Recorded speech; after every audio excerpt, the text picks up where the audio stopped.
that you use though. I shouldn't You laugh. if you never had workman's comp or and stuff, had to go in. Self-employed. I don't get workman's comp. Oh, when I threw my back out when I was 20 years old, I went in for like physical therapy and all that stuff.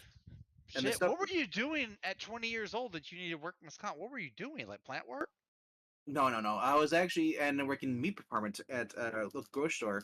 And Ah, okay. my job was to throw away the scraps, the trash, the plastic, because you Yeah. get these rack of ribs, they come in, the meat comes in the bag, and Mm-hmm. they throw the bag inside this trash can. Well, these idiots decided to throw the trash on top of the meat scraps they weren't going to use, like the bones, leftover stuff, Mm-hmm. and I didn't know it was in there. It's on wheels. It's one of those 55-gallon, tough, heavy duty, those great garbage cans Yeah. over to the trash compactor, which is inside the wall, and it's one of the ones you have to lift up to put it into. It's not. I lifted it up halfway, and I just hurt my back, Dang, man. That and sucks. since then I've had my lower back. I've had arthritis in there. Uh-huh. Sucks. Doesn't take much It to hurt seems your to get back, better and man. better. Does No, not take much. It no, really doesn't. The back is incredibly fragile.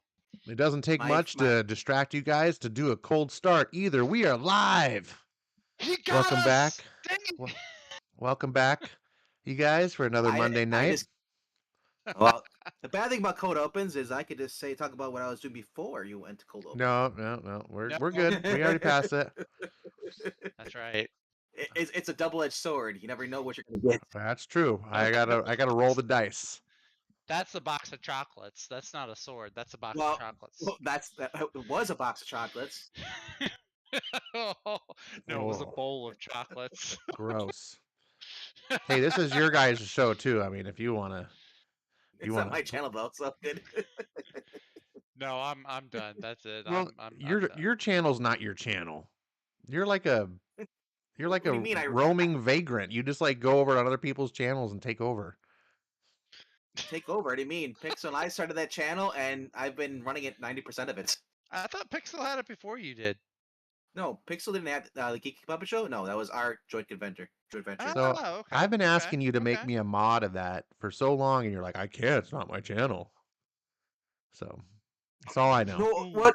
That's Divine all I know. mod or like Blue Ranch or like as Yeah, far Blue as Wrench. A mod is a blue wrench. okay, because yeah, because I'm a manager on the channel. That's why I was confused about what you think about this mod. Yeah, middle management. You just, I know what that's like. Yep. Same. I am assistant manager. I'm important. Assistant to the uh, manager. oh my But goodness. now that the thing before I didn't have access to the YouTube Studio stuff now because they changed it now. So now I can go in there. I can make you a moderator, Oh, very nice. so you can have your Blue Wrench. I look forward to the Ash day on when I can mods. be exalted to a mod of geeky The, puppets. pro- the problem is that it's like it's gonna come like East Channel where everyone's a moderator, and then it's pointless. Like it's more cooler on East Channel to be not a moderator, not to have a Blue Wrench. That's true. That's why I like it. That's why I show Just up on remember my Ash. personal. That's watch him with my personal account, so I don't have a wrench. That's right. You have the 2 accounts. That's right. Well, it's Yeah. right. You don't get two. You only get one. Which one do you want? So yeah. So speaking of the two accounts, though, I was I wasn't able to watch your interview earlier today because I was doing stuff, but I did log in with both my accounts to help you get a little Oh, help to cool. tickle the algo as they call it. Is that what they call it? Tickling Well, the algo? one of the Tickle me. podcasts I watch says that. Is So, it is it called Tickle Me Algo? tickle Yeah, me that's it. algo. I don't You know. say No, you I have heard not that heard too, that right? one. You can coin that one. That's what I was like. That sounds. Oh, hey, boyo, Tickle Me Algo. Watch the channel. Hey. It's just So awkward sounds. I'm I have my mouth full. Was eating a little bit of leftover dinner, and I'm drinking a Yeah, Zach, what's your nice problem then? delicious ice cold Mexi Coke. I was talking about coffee, and you said you had to go get your coffee. You didn't say anything about Mexican Coke. Well, I didn't say anything about getting myself coffee. I said, speaking of coffee, I need to go get my drink. I Oh, is like. that what you said? Oh, okay. Yeah, See, I which prefer was Colombian. it was in the freezer because one thing about I have to have my iced Coke at like just at the point where it's about to freeze, like so cold it's not frozen yet, but if it gets half a degree colder, it'll be frozen. But yeah, Does it come in a glass bottle or is it yes, plastic? Mexicoke only See, but comes in glass bottles. you got to be careful because you risk freezing it, and that Yes. could break the glass. Yes, and That now is you that understand my panic earlier. When I was like, speaking that of is which. that is some risky business right there, sir. That is some Tom Cruise shenanigans. Well, I put it in 15 minutes before showtime. So my gamble was I was like, okay, I won't forget because when the show starts, I'll have to have it. You know, and the idea is hopefully I don't just do the show without a drink. And it paid off. But Now I you have done that before. It's not good. now have a wrench, Ah, yes. and it's gone. Oh. Wow. No, it's South Park, and it's gone. I know that's so great. I need to watch the Kathleen Kennedy episode. I I've been hearing so I've been much about that's it. been all over Twitter. All that I've seen I've is been hearing so Kathleen much about it. I Kennedy, can't South wait. Park. I don't even watch South Park. Oh, you I've need never to. seen an episode. What? No wonder Never we're. seen an episode of Oh my South Park. goodness, Zach. Oh, Cause no I wonder. used to watch it's Comedy Central, right? That's the channel it comes on. Mm-hmm. Okay, Well, so it's on Paramount now. oh, is it on Paramount? Okay, well if it's on Paramount Plus, I have that, so maybe I'll get around to it. But so when I was a kid, my parents never let us watch Comedy Central because like it's all a bunch of like raunchy, not necessarily family friendly comedy. Yeah, And that's then, true. as I've said, my It's not a parents are kid's show. very It's not a. it's not a kids channel. And the show Except is not a for kid's show. It's not like. oh no, South Park. Oh yeah, no, South Park is definitely not a kids show. But most of Comedy Central is also not a kids channel either. Uh, but Me, they had one show that used to come on the weekends, like real late at night. They had BattleBots, and my parents would let us stay up and we'd watch these guys. It's like they built robots and they had fighting competitions with them. It was the coolest thing. And we would see commercials for South Park all the time. Be like, "Mom, Dad, what's that?" They'd be like, "Nope, you can't watch that." Well, growing up in Okay. Mexico, we had that too, but we used dogs. I have to give your parents a. I gotta give them Talking a to. nod of admiration, like appreciation. That was good. I remember. Was it came out in the '90s? Was South Park? Um, Maybe yeah, it was in Yeah, the it was '90s like when it came no, out, it's got ni- it gives off very 90s vibes. and it's one of 96 those or shows. 98. It came out in a time where there was no South Park, right? Like, so one of the things that kind of made it like people took notice was it was so crass and crude and just adult humor and things like that in a cartoon. We kind of take that for granted these days because we have like Adult Swim and other people have been trying to, copy that magic and stuff. And so nowadays there's plenty of adult animated stuff, but back then there really wasn't. Like this was an era where Simpsons was considered edgy. Wow. So South Park was a big deal.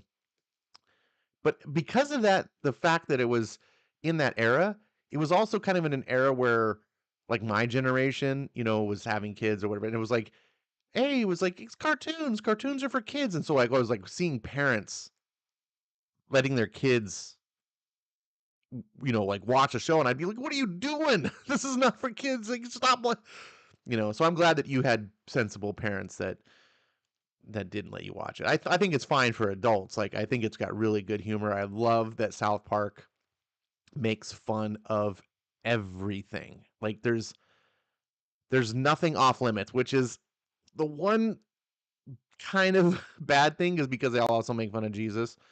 And so being a Yeah, Christian, yeah. I go, "Oh, guys," but at the same time, the thing I At the same appreciate time, about I this give the thing I yeah, go ahead. appreciate about the show is that they make like they don't pick sides. They're the opposite. They're based. Okay, South Park is the most like to use today's lingo. They're equal opportunity offenders. Like Yeah. they don't say, okay, we're gonna make fun of Jesus, but we're not gonna make fun of Islam or Judaism. Like they don't have obviously one side they pick over the other. So Yeah. I do appreciate that. I Yeah. definitely appreciate that. And the way that they Um, use Jesus, while it's not holy by any means, they aren't actually like trying to like denigrate him or anything. They're not trying to like piss all over Jesus. So it's just, of course, you sharing the same faith as me. You understand, like it's when something sacred to you, you don't want to see it. But they did. I mean, they did the famous Muhammad episode. And that if you know anything about Islam, you do not make images of yeah, that's their big. like That's and so one of the they've big killed no-nos. people. They put people on, I forget what their death lists are called, and they did an episode with that, and that was a huge controversy. But anyways, yeah, they've did oh gosh, their COVID episodes are I heard the COVID ones were hilarious. really good. You should check out South Park, man. It is Matt was it Matt Parker, right? Trey Parker and Matt Stone. I get their names mixed Yeah. up. These two guys that do the show, they're comedic geniuses. Like I can't believe they've been doing this show for like what 25 years now. It seems like it just gets funnier, and it feels fresh. Like every season, I'm like, wow, I think the jokes would get old, but they find the humor in everything, and I think that's what it is too. They just approach the truth. They just here's what's going on in the world today. Like you can make fun of anything. Um, Especially something that's controversial. And so, the Kathleen Kennedy, of course, is the more controversial it is, the more you're opening yourself up. And we live in this world today, especially where like everyone's afraid to make jokes that it's going to offend the wrong Yep. side, and like, so comedy's been so sanitized, and these Yep. guys are just like dive head. If you watch the COVID episodes, man, and you see scene, oh man, this is not the first time they've made hardcore fun of Disney, which I think is funny. I haven't seen that episode yet, but I saw the COVID episode, and the shit that they do with like Mickey Mouse and COVID. Like, I'm like, oh my goodness. Uh, Anyways, it's not the South Park show, but it's good. It's good stuff. All right, RDB, what have you been doing since you've recuperated from your pre-show break? We'll call it.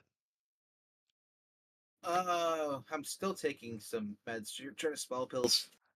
Okay, well, while Yeah. I'll let you But go I've back been to doing your lines, and it's great Colombian, okay? It's the Scarface prescription. hey, I'm jealous, man. Oh, woo, what a rush! I live No. in meth country out here. We don't have high class cocaine. When he goes to get his prescription, the pharmacist says, "Say hello to my little friend," and he throws the bag at him. I don't know. I can't say anything. We have it's all. I won't say it's all heroin, but I feel like we have a lot of heroin over where I'm at. Ew, heroin's dirty. I have one of Yeah. those things where you get the pain right between your shoulder blades. I pull the muscle somehow, but Yikes. this is great. It's like when I'm getting closer to 40, the more things I just do Oh, is little it things. one of those? It's a weather thing, like when you can tell when a cold front's coming in or something. No, it's one of those things where you just kind of like you wake, you get out of bed, and all of a sudden it's like it's gonna be a great day. Not today though. Yikes. Yeah. Yeah. So I know, right? Ash is like, it's like I have pulled muscles older than you. That's Ash probably is probably true. like, I have prescriptions older than you. Ew, I No, hope not. I'm fortunately Don't not take on those. any prescriptions right now, but Oh, that's good. That's good. That explains everything.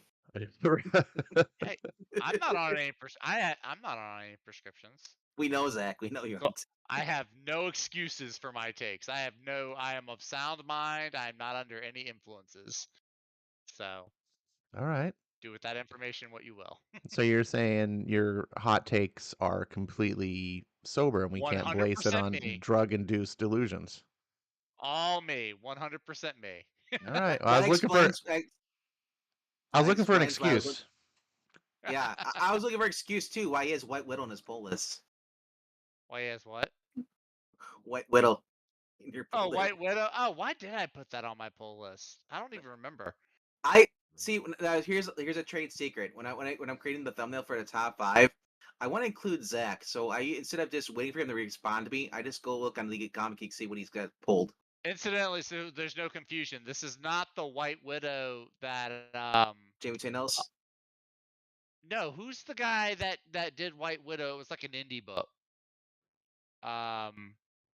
There was somebody. I want to say he was. I don't even remember. Doggone, that's gonna bother me now. There was I some thought- indie guy who did a comic series called White Widow, and yeah, I Was- can't remember his name. I But thought it was Jamie Tyndall, wasn't it? I, So I someone don't else? I don't remember.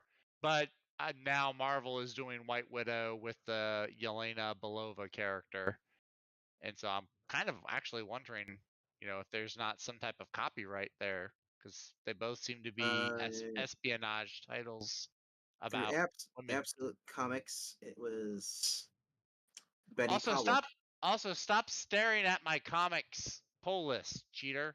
Just ask me.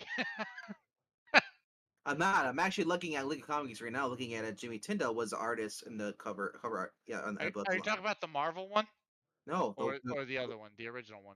Benny Powell and Jamie Tyndall are the creators of White Widow. Oh, okay. Yeah. I could I have don't know. sworn it was No one the even name. cares about it. No one cares I about know. either Well, White Widow.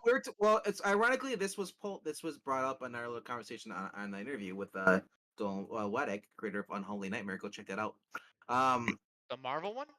No, hold on. So the conversation between the White Widow, yes, the Marvel book is coming out, and how it's basically just stealing the name from an already established character in another comic book company.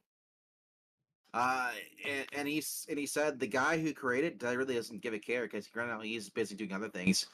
And I made a comment and said, well, gee, it just shows you that that how shitty Marvel is, that they got to steal from other people in order to try to sell stuff. So also, no one cares about Yelena anymore in the comic book form. Hey, Yelena is still a good-looking lady. The last time she was halfway decent was Kelly Thompson's run. I know. It's the series. We both read that. Every Yeah, mainstream comic girl is good looking because No. they're drawn. They're like, No. no. They changed the costumes for all of them. You're not allowed to have the male gaze and look at them anymore. What? I That's don't mean not true. That hasn't been true for years. I don't mean good looking. As the last time she was actually like a well written character was that.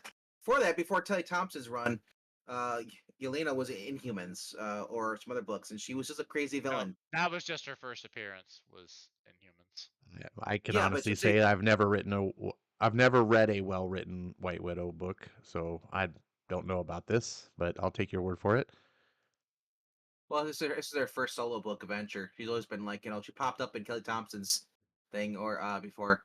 And before that, years before that, she was just a random villain. She was supposed to be the new Black Widow. Because she was going to take down, this is early 2000s, she was going to take down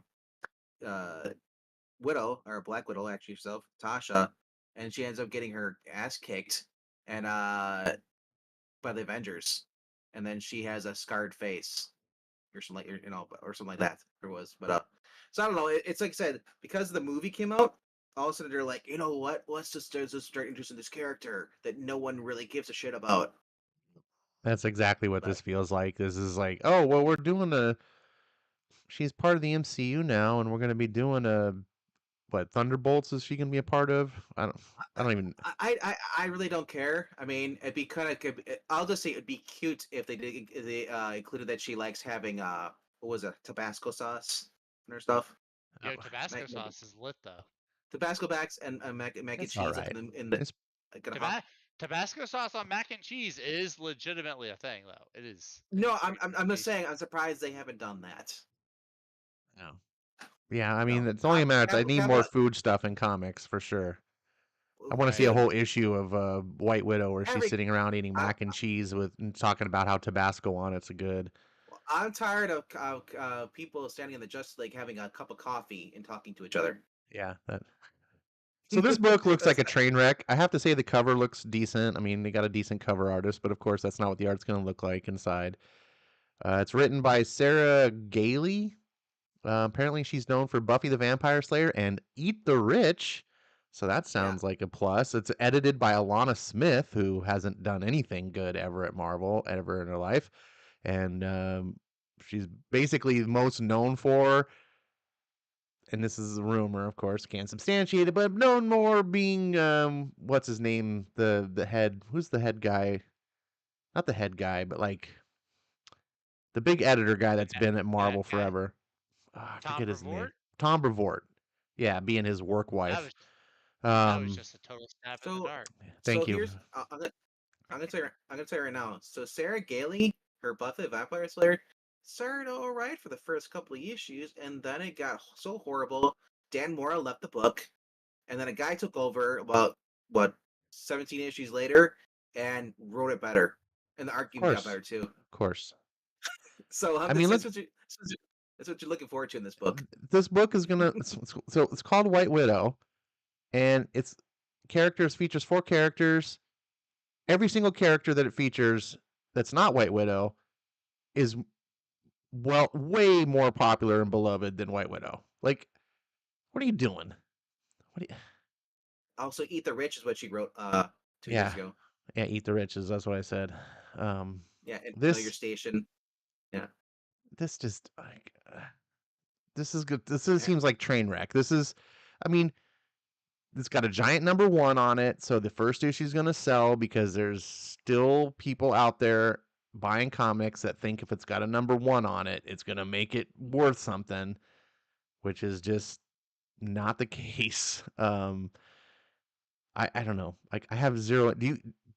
I have zero interest. I also heard the rumors that they make her a lesbian. That's what I heard. That's Not that I know of.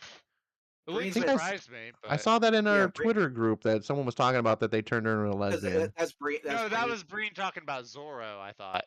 Yeah, but no, even this though, Breen said Yelena's not a lesbian too. I think Yeah. Breen He has didn't- a fascination with lesbians because he finds them everywhere, or he thinks he sees them everywhere. Well, these days they are everywhere in comics. I don't know. At least I have zero interest in it. Even if she's not a lesbian. I just this book. There's nothing compelling about this book to me. What about you guys?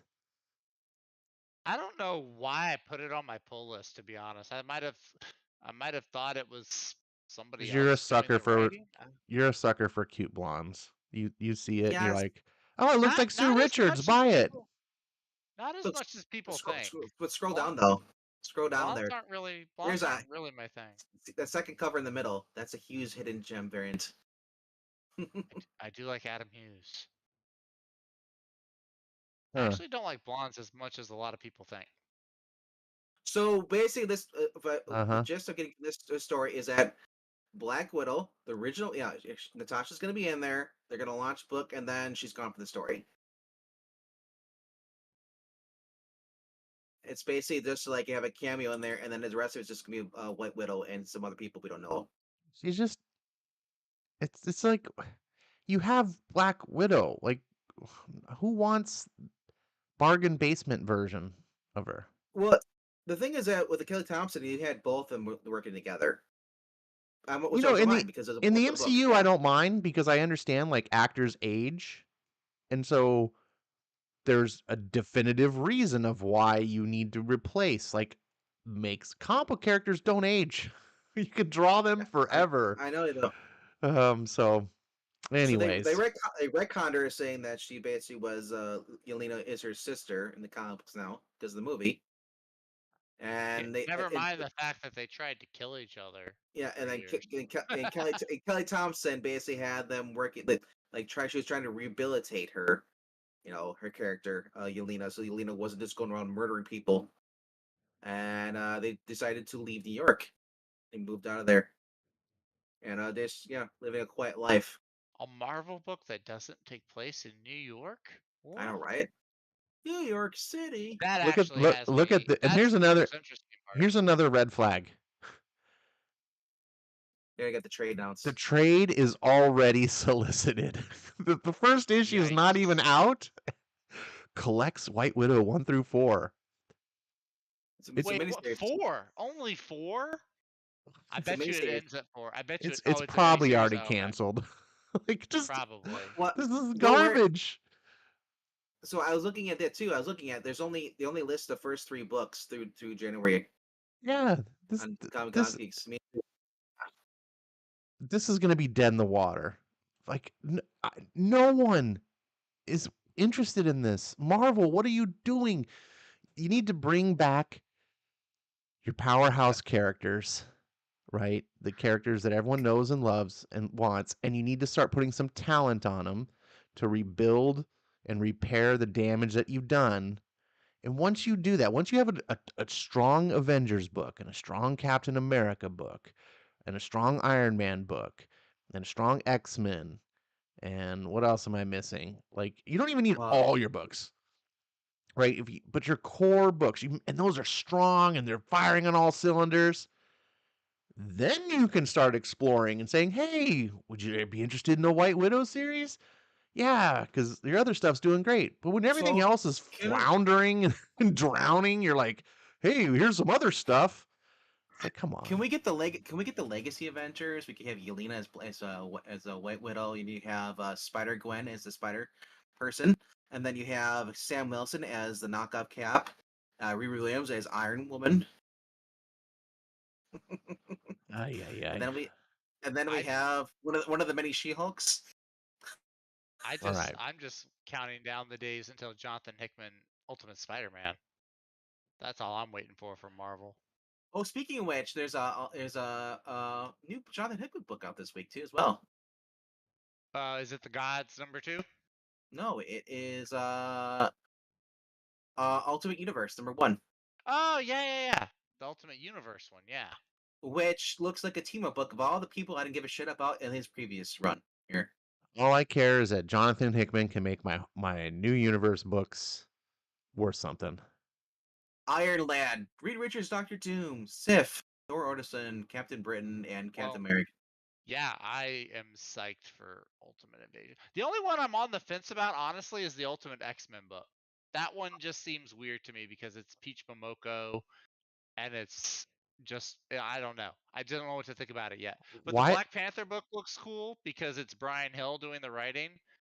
So Venkman, you should be lining up to read that one because you're praising his Blade series. Why did Well, Marvel go through all the effort to get Jonathan Hickman to kill the Ultimate Universe, only so they can resurrect it back from the dead now? Don't we because always they talk about realized like common characters need to stay dead and they can't ever this is stay what I'm dead? thinking. Now we're having entire multiverses that can't stay dead. Well, maybe the reason they're bringing it back, and this is me, my tinfoil hat, is that they realize they need money. But Ultimate Universe wasn't making money anymore. People No, but because they ruined the main universe, people need an alternative to go somewhere else. It might be better. maybe that's true. I would definitely prefer the Ultimate Universe over what exists now. It's definitely a way to give the Spider-Man fans the married Peter Parker that they want, but then they can still have the Yeah. crappy Zeb Wells one at the same time. Also, I can definitely see that being the case. it's also Peter Parker apparently got his powers as an adult, not as a kid. Yeah, I don't care about that. That So- doesn't bother me in the slightest. He's married. He's got his kids. Great power comes great responsibility. Uncle Ben just died in the first issue. Wait, Peter Parker's no. supposed to be dead in the Ultimate Universe. No. This is a different. All right, so it's not the Ultimate Universe that was destroyed. This is a new universe that the maker. See, none of y'all paid attention to the book. The maker goes. You're right. I don't into read another Marvel. Universe. I read the Okay. book. I I'm read the trying Ultimate. Yeah, you didn't yeah. pay attention. This is not the What? Ultimate Universe. What This the is fuck you not talking about? Stop. not- Let Zach finish. Let Zach finish. I Well, can't. don't I insult me. can't. I can't explain it if you're interrupting. Well, don't So- insult me and then railroad me and saying I can't. If you understood it, I wouldn't be explaining. That's right there. Who said I didn't read it? I read it. I never said. Stop. Okay. Just let him Ash is the one that finish. said you said. No, Okay, just explaining. this universe was made by the maker. It's not the ultimate one that Miles Morales became Spider-Man in. Correct. Yes. It's a different universe. They're just calling it the new Ultimate Universe. It's continued of Ultimate Invasion, which was boring. I didn't think so, but It was all okay. build up and no sustenance. substance. Whatever. It was didn't have that Okay. either. Well, that's good information. I didn't know that because I'm not reading it, and we need to Overpriced and remember when we're talking that we're just not here in a room just talking among ourselves. There's people listening, and so they may not have read it either. So it's good to have explanations like that to, people might be just curious because I was like, wait, what? The Ultimate Universe is I know. gone. They brought it back, but it's like, oh, this is a brand new Yeah. Ultimate Universe. Brand that's new universe. They're just naming Yeah, it. I know. Ultimate, yeah. Yeah, you haven't read it yet, but I mean, as far as thing, it's a different. It's a different Spider-Man universe. So it's the Yeah, all new, different. all different Ultimate Universe. Basically, the maker wants. Yeah, kinda. Yeah. The maker wants to make his own universe. And so he stopped Peter Parker like at the very end. I think it was at the very end of issue 1. Issue 1, yeah. Yeah, he stops Peter Parker from getting bit by the spider. So that's why he doesn't become Spider-Man as a teenager. So now in this new one, apparently he doesn't get bitten until he's an adult.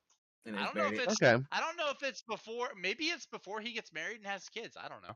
Well, this sounds interesting. Actually, leave it to Jonathan Hickman to take something that I go, sounds terrible, and actually make it do something interesting. Yeah. I hope it's after he got kids because that's why Mary Jane won't die. Well, but if it's not, then you don't have a future Spider-Girl if she doesn't get the powers. Doesn't matter if it's Ash after wins. kids or before kids because this is a whole different universe that doesn't mean anything. The last Ultimate Universe didn't mean anything, so. Well, I'm just saying, does Kari Andrews' book, does that apply to all universes? Radioactive sperm? Oh God! Wait, was that Carrie Andrews? Yes. Oh, Carrie Andrews, why? What? I thought he was like this really whimsical fantasy writer. He's the one that gave us the radioactive. Oh, come on. Oh, the reason he's got superpowers is because of the radioactive spider. This has been the argument with Superman for the longest time about oh, you can't impregnate Lois Lane. And Kryptonite condom. Yeah. Yeah, it's like. Anyways, we're not going to go down to that degenerate argument. I want to say hi to Marania and Ed, who have been patient in the chat, and hopefully they're still there. Marania says that she defended Black Forest gummy bears against the heathens who pushed Haribo once in a candy live stream, which I really appreciate that, Marania. Haribo is actually a decent gummy bear. They are a quality, but Black Forest is better. I thought it was Haribo. Is Haribo? I don't actually know. I've always called it Haribo. I call it Haribo. Whatever Venkman pronounces it as, you can be sure that that's not correct. We can rule out one. Until you find out that it's actually what it is. Everything I've been saying has been correct. You guys have been all wrong the entire time. It's like a Bernstein Bears alternate universe situation. Oh my goodness! From that other one. It's been pronounced Hamaji this whole time, and I just didn't know. It's Homaji, not Hamaji. I ain't racist. Oh my goodness. You gotta think about that one. Oh gosh. Ed says Hot Tea and Northern Lights #5 got me in a good place. Is Northern Lights a comic book? I would assume so. Or is he just so far north that he's watching the Northern Lights? I think the Northern Lights are actually. I think they are active right now. I'm thinking of the Northwoods comic. That's what I'm thinking of. Northern Lights. I haven't heard of this book. I have a friend. He just got back from an Alaskan cruise. He went on a honeymoon, and was telling me he sent pictures of all the ice glaciers and everything. It's so surreal. Like when you grow up in the South and all you know is swamps and bayous and stuff, seeing just an entire cliff of ice is bizarre. It's like another planet. You come across people who can actually spell and read. Yeah. Well, hey, we have educated people. Don't have a thick accent, Cajun accent. We have some of the best universities down here. No one's calling you boy. So I can't find any comic called Northern Lights. So he must be talking about something else. I don't know what he's talking. Ed, you need to clue us in. Maybe it's a back issue or something. I No, don't know. I looked. I can't find any comic called Northern Lights. Ed says he's watched 12 episodes of South Park. How come you've only watched 12? It's got 26 seasons. Um, let's see. Ronnie disagrees strongly that the cover for White Widow is indicative of the modern art, which is frankly lazy when compared to legit great comic covers of the past. Well, that's a lot of covers. You could I say didn't that think it about was lazy. It was a pretty standard good cover. standard could be synonymous with lazy if it's like No, I mean standard, like even in the 80s, like it just looks like well, I've gotten at used to least the it covers. featured like some level of like action in it. Like what I hate about the modern covers is like just having characters like standing like they're posing for the camera, Hmm. you know? Yeah. That's I, here we see her kind of like flying and doing like this punch and knocking some AIM dudes to the ground. There's it's not the greatest cover ever, but it's definitely like solid. I have no complaints really, especially in today's era. I've just gotten used to, and I've been seeing this more with DC's comics than Marvel's, but I've gotten used to the covers actually having stuff on the cover that reflects what's on the inside of the book. Like if Yeah, it's a fight or a plot point or something, I've just gotten used to that. which is So good. I like that. Those are good covers. Who knows if White Widow is actually fighting AIM people in what looks like some tunnel. I'm Yeah. gonna So assume, but I'm talking about. There's so many covers these days. Like I feel like the modern era of comics is let's draw the characters standing in a pose, looking at the camera. And it's like, what are you doing? Like, yeah. that's once in a while. That's not a bad thing. I do kind of like the standing pose shot, but every issue, Yeah. it's like, come on. Right. Right. There's a Northern Lights graphic novel you might be reading.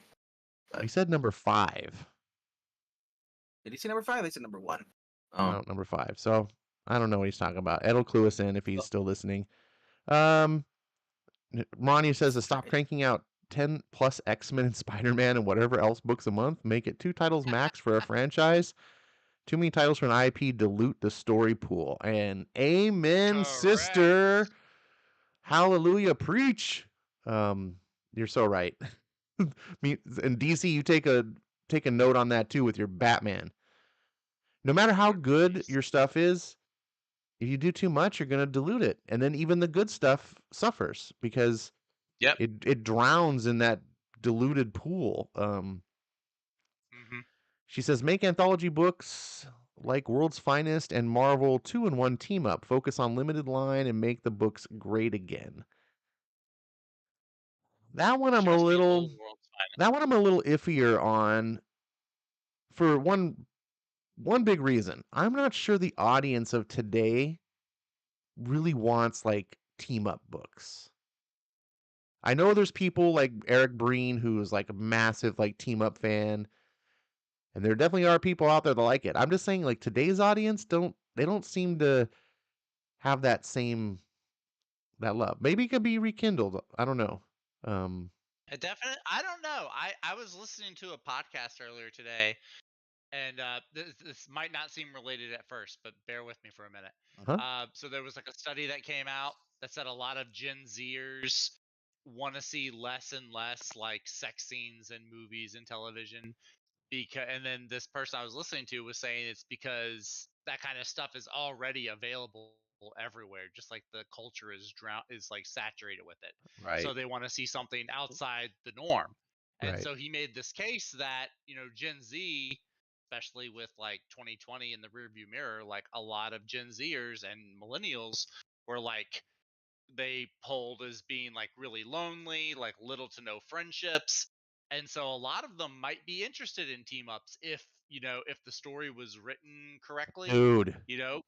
I think that there might be an untapped market there. Dude, if, I if think it was handled properly. I think you're nailing it right here. I'm Yeah. listening to you and I'm like, I think you're hitting the nail on the head. Like, think about what you just said. And then in transition to what is the most popular genre in the comic type medium? It's anime. Team-ups. No, not anime. Okay. It's manga, right? And specifically, Okay, manga, yeah. specifically Manga. shonen manga or manga. Hmm. Right. right? And what is shonen manga most famous for? Catering to young boys. But also it's Or about or incredible friendships. fights. Oh yeah, friendships. Friendships. Yeah. Look at One Piece, My Hero Academia, hmm Fairy Tale. Trying to think of all the big ones. Um, Dragon Ball Z, Naruto, I'm going through uh, Demon Slayer right now. Demon Slayer's a good one. All of them are like heavy on the whole friendship thing. Like one of the main character of My Hero Academia.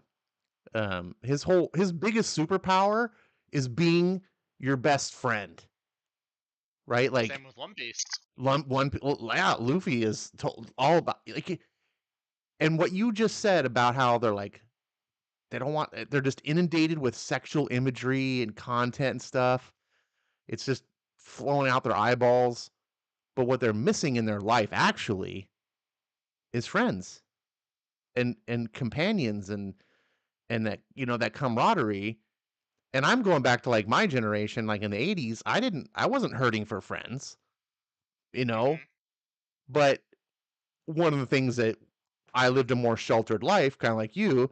And so when we got sexual imagery, we're like, ooh, because it was like this thing that it was like usually forbidden to us. And so it seemed Right. like, ooh. But now these kids, it's like they just have it on their phone. I mean, it's no big deal to them. Like Right. and they're missing the real actual meat and potatoes, which is true, like love and friendship. And I think you just anyways, I'm just expanding on what you said because I think it was really profound. And I think there's God, that answer profound to it's moment. right there. Like this is why the Japanese are winning these kids over because Yep. they're giving good stories about love and friendship and being there for each other. And these kids like it's inspiring to them. I think about when I got back or sorry when I got into comics as a kid in the late 80s, mid to late 80s. It was a lot of that. It wasn't about necessarily the friendship thing, but like the heroism and seeing characters like stand up for what they believe in, that sort of thing. And that really like inspired me. And I was like, oh yeah, I want to be able to, stand up against like the bully or whatever, like that person's doing something wrong. I'm going to stick to my principles. That was a heavy thing for me. Um, anyway, sorry, we don't want to beleaguer that, but yeah, I think that's what comics are missing, man. Like, and the people that are doing the modern Western, comics in the West just don't get it. They're not into comics really. They're into their own little Well, yeah, a lot of them aren't. ideological, They're not fans. They are yeah, just people there for a paycheck. Yep. They're there for a paycheck, or they're there to use it as a stepping stone to their, screenwriter's gig. Yep. yeah, and they're ideologues. So the things that they're Yeah. into is their ideology that they immerse themselves on Twitter all day, and it's like just permeating their thoughts. And so they're like, yes, I'm gonna influence the world through my comic book, and I'm gonna put in my ideology there to like tell I make everyone how character I gay. feel. Yeah, yeah. Yeah, Vita, where are you now? Nowhere. Where are you now? Vita. Man, I went a whole 2 months without hearing Vita Ayala's name, and then I turned on England Team Stream, and within 10 seconds, I heard. I was like, "Well, it's like when you have a streak of something really good going on, and then it gets ruined. You're like, oh well." But it's just like when you turn on any Ingleton stream, you get disappointed. Oh, it's good. Yeah. Ronnie wants to clarify. She says, what I mean by dilute is more that there's a finite pool of ideas. 2 books for a franchise can make that pool of ideas last 10 plus years. 10 plus books will burn through that idea pool fast. Yeah. I'm not sure I agree with that. I don't know if there's necessarily a finite. What I do is I believe in like fatigue, right? I believe that absence makes the heart grow fonder. And I think we saw this in Hollywood. I grew up. I'm a Star Wars junkie, or at least I was the original Star Wars. And when those movies came out, it was like, see the movie, you had to wait 3 years. The next one, you had to wait 3 years for the next one, and then we never Yeah. got any Yeah. more for like a longest time. We didn't think we are gonna get any more, And then when the prequels came out, we were just like jumping through our pants. We're just like, "Whoa," going out of our minds because it was like that distance. Same thing with like Avatar for me. I had to wait 13 years or however long it was between the Avatar movies. Like, I know everyone else is not as big of a fan as me, but you get the point. Nowadays, Yeah. when Marvel, when Disney was doing like 3 or 4 Marvel movies a year, it was just like, okay, like we're getting them all the time. It doesn't feel special, and I Yeah. think I don't think necessarily Miranda is wrong. I mean, the delusion is true, but I think that Batman's been around for 80 years. I don't think that it's like there's a pie of Batman stories and we're running out of slices. I think Batman can go for another 80 years. I can go indefinitely, but I think there's something to be said about just the overall like fatigue of just like, okay, man, I'm just getting Batman stories left, right, and center. I'm kind of just burned out on Batman stories. I think what keeps our interest is that starvation of it, or not starvation, but just it's like if you're just constantly eating, you're gonna kind of feel full, and then food's gonna stop tasting as good. But Hear go that? Ash 24 wants to starve people. go go 24 hours without eating, and then all of a sudden you're like, oh, and your food tastes better. Yep, It can confirm. Yeah, and so anyways, I wasn't really just trying to be argumentative with Rania, but I just want to give my take on there. Let's talk about comics. I feel like we should. I feel like that is a part of the whole. part of the- Who cares about that? We'll The whole just do gig. Ash on starving. We're doing that right now. Ash on starving. Zach on starving. I'm the one doing the fasting routine. No. No, we're not gonna get into the semantics. We're not gonna do the semantics. So I'm Alright. also doing fasting. I do it once a week, on Wednesdays, and I don't eat from midnight to midnight. Basically, if it's Wednesday, I don't eat. So it's 24 hours. Gotcha. Okay. It's a 24-hour fast, and I'm trying to build myself up because I want to go to a 2 and a 3-day fast. It's hard. Oh, okay. It's really hard. Yeah, It's yeah really- dude, look, I'm just doing 16, 18 hours, and it Yeah. can be days get rough. So Man, I love hanging out with you guys. I'd be sitting here eating a cheeseburger in front of you and be like, "What's up, bro?" yeah, Yeah, you that's would. rougher for sure. That's such a dick move. So what Oh, Zach hey, is what's what this? Zach is You're like, doing "Zach, is what-" eating dinner and then not eating until breakfast the next day. No, And I was not breakfast. So I don't eat breakfast. It's not until noon the next day. So You it's said 10 technically a.m. lunch. So dude? I upped it. I changed it from 12 to 8 instead of 10 Oh, to okay. 6. That's a little better. Okay. Well, Yeah. If for Zach, I'd have that sweet red velvet cake and just eat it right in front of him. You guys, I don't eat red velvet cake that much. is that I because eat red chocolate. velvet's actually a chocolate? Oh, No, he doesn't like red chocolate velvet. cake. No, I do love chocolate cake. I like No, yellow cake. all right. I like yellow cake with He no chocolate get. frosting. I was trying to make a brown joke, but I'm going to skip past that. Let's get into firepower. Woo! Yeah, let's get depressed. Oh, actually, I was telling Vinkman this the other day. I may shock some people with my take on firepower this week. Yeah, I don't know. I don't think you're going to shock. Well, I don't know. We'll see. So this is the last issue before the previous to No, last issue. This is like the third to last issue. No, I we're on think 28. It's ending on 30. Yeah, I know. No. We have one more. You're So the last issue that came out was 28. This is the issue before it. Yeah. That's what I'm trying to say. Oh, okay. So we didn't cover this. We didn't have an episode when this came out, so we didn't cover it. So before we talk about tonight's issue, I just kind of wanted to go briefly through this. Hopefully people have read it. We don't have to go in detail. But this is the infamous issue where Kelly... No, we did cover this issue. Yeah, we did, because you were really upset about it. I wasn't really upset. I was a little annoyed. But okay, so just as a reminder, it's been a while, as Kelly is evident by awesome. my She's better failing than memory. Rails. No, Kelly is no. the issue. No, wait, this is the issue. So the issue before this is the one. So we did not cover this one. So this is the issue 26, which is before this, was the big reveal that, hey, guess what? Kelly can throw fireballs, and she throws them bigger than anyone else because she's a woman. And that was what I was annoyed about. And this issue is the pickup from where that one left off, where Owen's like, oh, that's impressive. And she's got a smug look on her face. And he's To like, be now do fair, it though, again. women To be- are more emotional. She'd have a bigger fireball.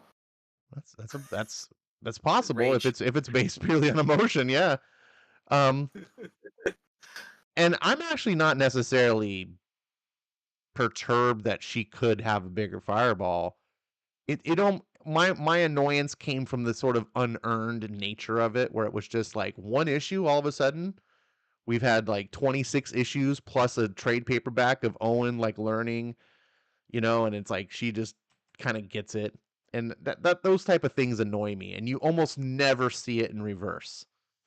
And so also we see Master Shaw, he's running around killing people and being like a super villain and talking about how he used to have true love once and now he's just glad that he doesn't because he can't conquer the world without fear and blah blah blah, and he's just super villain.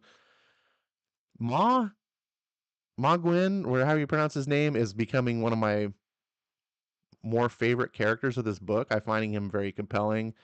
We see him like really doing a lot of try hard, and he can't throw the fireball.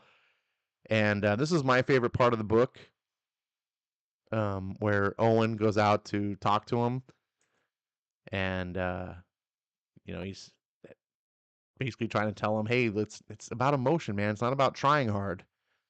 And this panel at the bottom just really got me. And he's just like, because he's like, if love is the fuel that's required, it's a fuel that I simply do not have access to. If that path is closed to me, I must seek another. Owen doesn't know what to say, and he just hugs him. But I just love how Samney draws him like wooden, like he just like he's like all rigid. What is eh, happening right now? yeah, and and I guess part of it's too because I relate a little bit. Like people that don't have love in their life, it's difficult. It's very difficult. And so this made Owen like this to me is like, okay, this is Owen's power. Like I want to see him developed like this.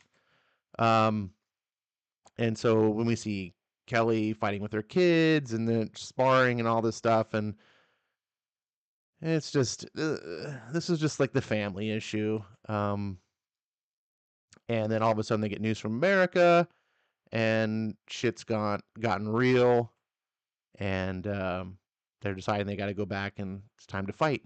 And that's where we're going to pick off for this issue. Did you guys have anything you wanted to add or mention about the previous issue? It was Not really. much happier. Okay, I just want to give you opportunity if there was something that you wanted to comment on, or because we didn't get to talk about it before. Okay. Nah, I'm good. Okie doke. And the next issue. There we go.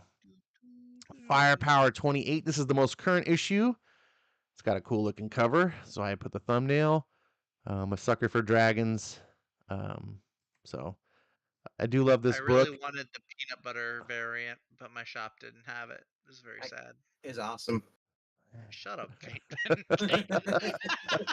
Of course, he would get it. It's the only way left. I wanted the Walking Dead one. Rhaegar says, to be fair, some people are not wired for love. It's difficult for those who constantly need to be with someone. We all have those friends. You guys know what I mean. I would argue, Rhaegar, that perception comes perhaps from this misunderstanding that other people were raised like you were and received the same upbringing, the same sort of parenting, the same love and affection that you had. And I would say that the people who aren't wired for love, that or at least we perceive aren't wired for love, were broken. Not necessarily that they weren't wired correctly. I think we're all built for love. There's a lot of people just hate being, there's a lot of people just hate Correct. being alone. It's easier to live if you have a partner with. You can pay for your apartment versus just being by yourself, independent. I Well, mean, we yeah, all so that part is true, but it's more than just that kind of like it's more than just that type of that's almost like a transactional deal. Like, yeah, there's that element of it as well, but even beyond that, like I think the human soul is not meant to be like in solitude we for aren't all of for sure, someone's existence. for sure. So, but yeah, So, I but I'm not believe gonna that get these deep and philosophical. yeah, I Anyway, just think that people that are we feel like quote unquote aren't wired to be alone, I think is a condition of their how they were brought up. Some people were brought up with healthy, loving families, and they know like that stability and that nurturing and things like that. And then there's some people that don't even know how to show affection because they've never had it shown to them. And we take that for granted because we're like, I don't have a problem with that. Like, how come this person can't do that? And it's like, because it's alien to them. Um, and this became very evident for me as an animal lover, as I've had multiple dogs and different pets in my life, and seeing how animals respond to how you incorporate them in your lives, and they will absolutely respond differently based on how you treat them. And I wasn't always a good dog owner. I've spent my whole life learning how to relate he to. used to kick Anyways, dogs. yeah, I used to What kick a them. No, I mess. didn't. Never did. Anyways, so this issue is a very different issue, and I'm Yeah. gonna be upfront that I had issues with this issue. Um, Yeah, it's not my favorite of the firepower this is my issues. least favorite firepower issue ever. You know what? I may be in agreement with you on that actually. This kind of felt like a Walking Dead issue. Yes, I'm glad that you made that point because I wanted to go there. um, um, so this issue you see here on the screen, this is the format of the entire issue. It's all like single page, full page Yeah. splashes, and it's The in the sun- form of this the sun letter riding- from Doug. Yeah, the son. Doug is the grandson or the son, yeah. Grandson, yes, yeah. Right. So, And Looking he's for writing his grandpa. he's writing to his grandpa. And at first I was like, oh, okay, it's kind of a little sweet thing. He's writing to grandpa. And we see peanut butter, and I'm a dog lover, so immediately it's tugging on my heartstrings and everything. And then we read the next page is another letter. And then we read the next page is another letter. And then another letter. And another letter. And this is not inherently bad. But here's why I have a problem with it. As he's skipping over everything. Firepower is ending in 2 more issues. Yep. And this whole comic felt like 30 issues of story that we could have had. And what you said about Walking Dead, I was thinking that the whole time because it starts off like really sweet and then it just gets darker and darker, Yeah. and we see them basically fighting the equivalent of zombies. Might as well be. Might as well be. Like, look at the ruin and destruction, and It's like anybody who's read Walking Dead, you have Carl, and Carl everyone he meets pretty much dies. Any friends they have, they started having like in the group having like 6 or 7 kids, and towards the end of it, it's just like 2 kids are left. yeah. And The whole so in this, you see like the letters are getting smaller. We get to this point, and it's like, dear Grandpa and Grandma, things are still pretty crazy, but I guess the soldiers have some kind of system for getting mail out. I hope this letter makes it to you. We made it all the way to Chicago finally. And you just see like this like destruction. And then the next page is like even more harrowing. And there's not even like dear grandpa anymore. It's just like, I'm scared now. I just want to go home. I want things to go back to normal. I'm scared Go be a because I kid don't again. think it's possible anymore. I'm sorry, Doug. And this part I'm like, oh man, this would have been awesome to see him do like another 30 issue stretch of Firepower where it's it's Owen and his family and they're just fighting the dragon and going through all this and like the war is hell. Because one of the things I like about Firepower is that I've called it like comfort food and it always feels good, but war is not pretty. And not that I want people to lose their innocence and suffer, but I think it's a very powerful story element because fictitious people never actually really suffer because they're fictitious. And so we can Right. learn a lot about pain and suffering without real people having to have pain and suffering, right? Like right now, what's going on in the Middle East and stuff is raising a lot of emotion in people. And for understandable reasons. But it'd be better if we could learn these lessons that people are learning right now about what's going on, if they could have learned it through powerful fiction.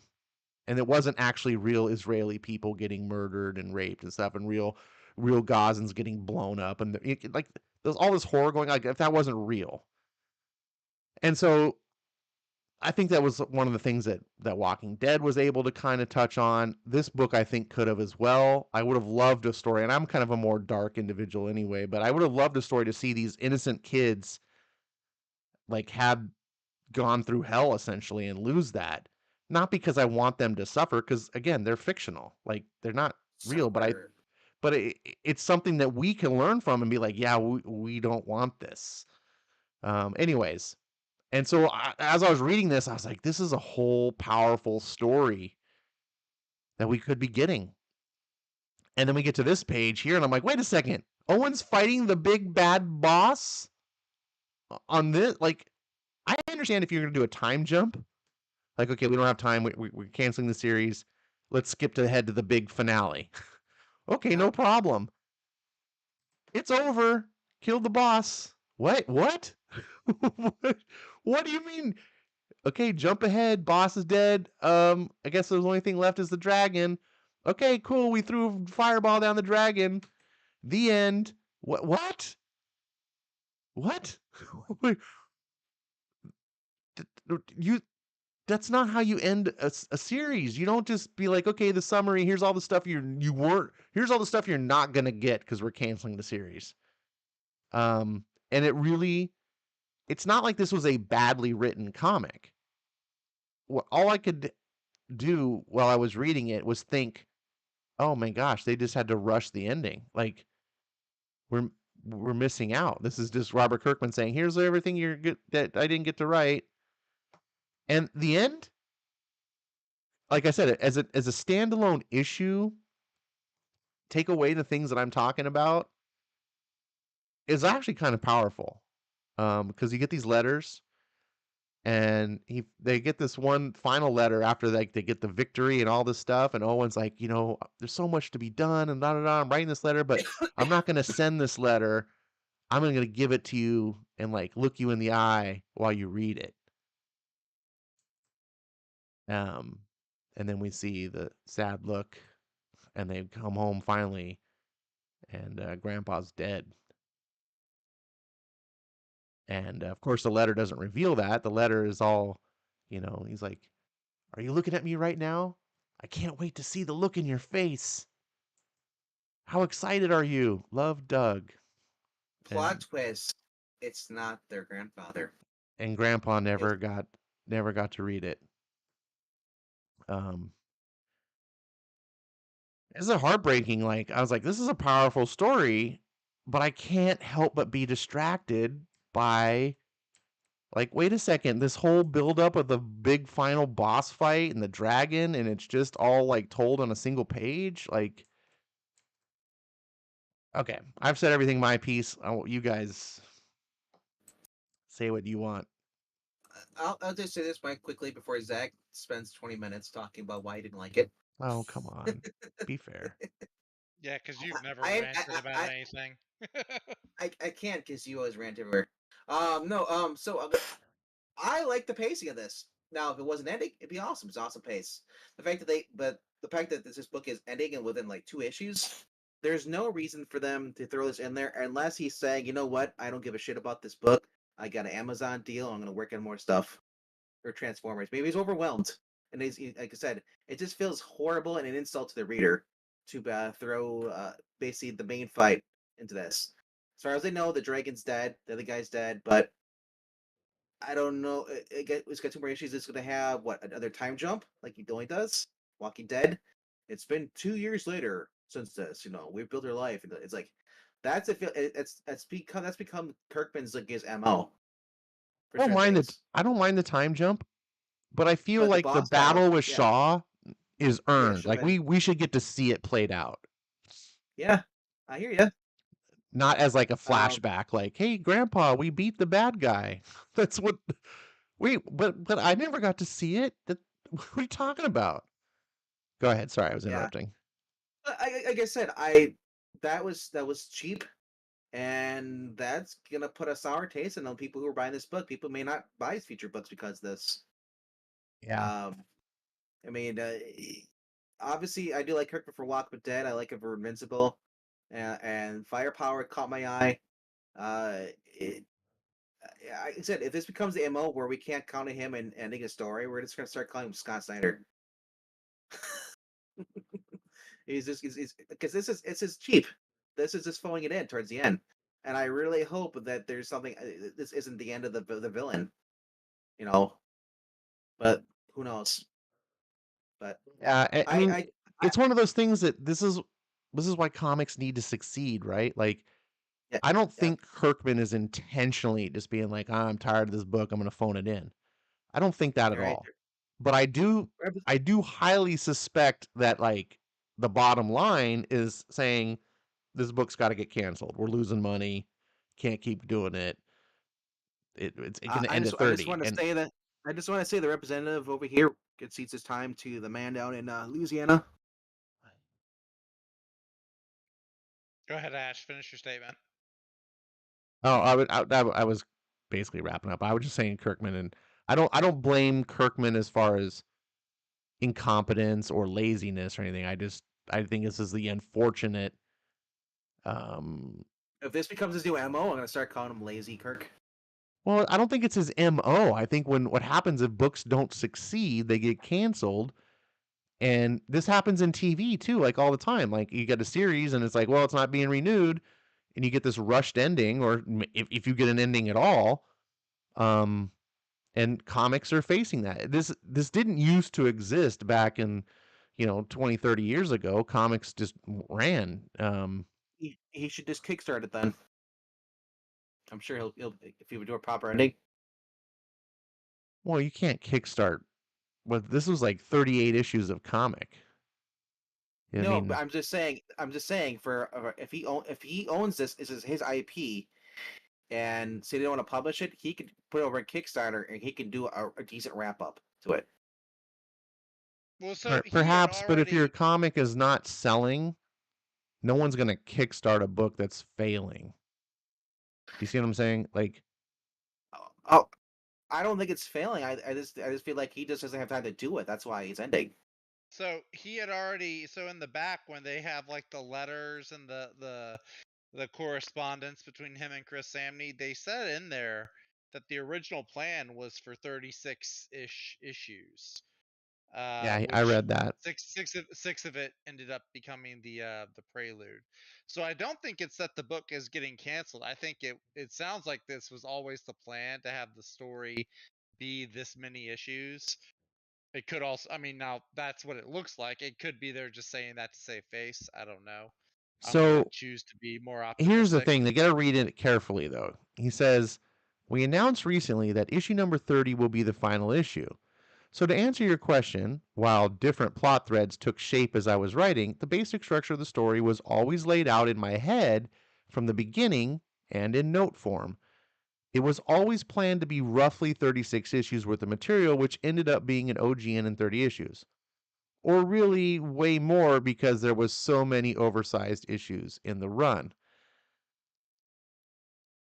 But what you like kind of imagine in the beginning, like, oh, I'm thinking about 36 issues sounds about right. Like that's the different than like how you write things out, because in earlier issues in a letter page, people asked about like how long is this issue going to run, and he said something. I'd have to go back and look it up, and that's a lot of issues to search through. He made a comment about how he had never had a comic like where he had more like ideas on the outline than this. So that means bigger than Walking Dead, bigger than Invincible, and like, well, those series were 192 and 144 issues respectively.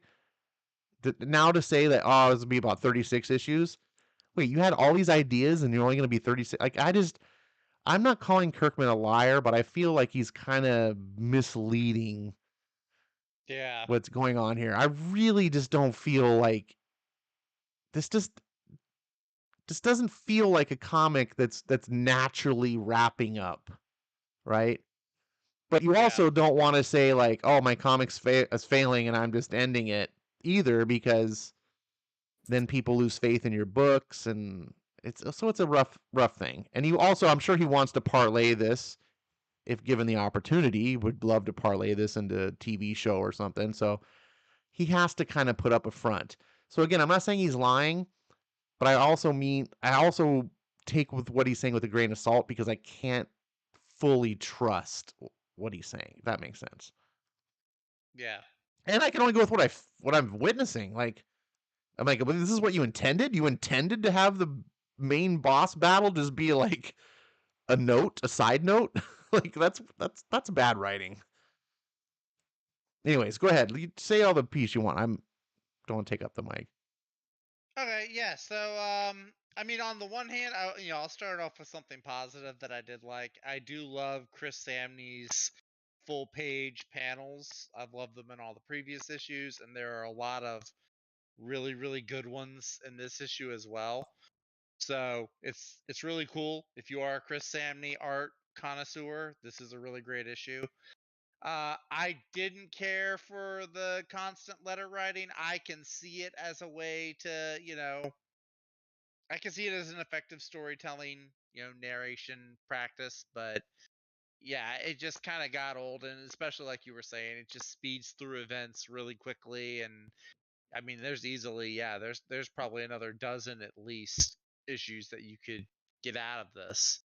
I think Kirkman said in one of the notes that he didn't want to have another big dragon fight because we'd already had a big dragon fight, as if you can't have more than just one. Right? So yeah, come on, Robert, really.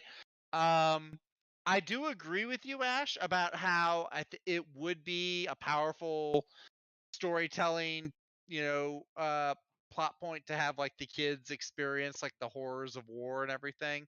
My thing is, I don't know that I would want firepower for that, because it's been a very kind of comfort food-ish, a very like light, enjoyable fantasy, ninjas and kung fu and dragons, and Certainly. it's kind of got that light feel to it. And yes, you can take light feeling genres like that, and you can give them like these powerful real world analogies. I just don't know if I would have wanted that for this book, though. Maybe that's just me. That might just be a personal thing.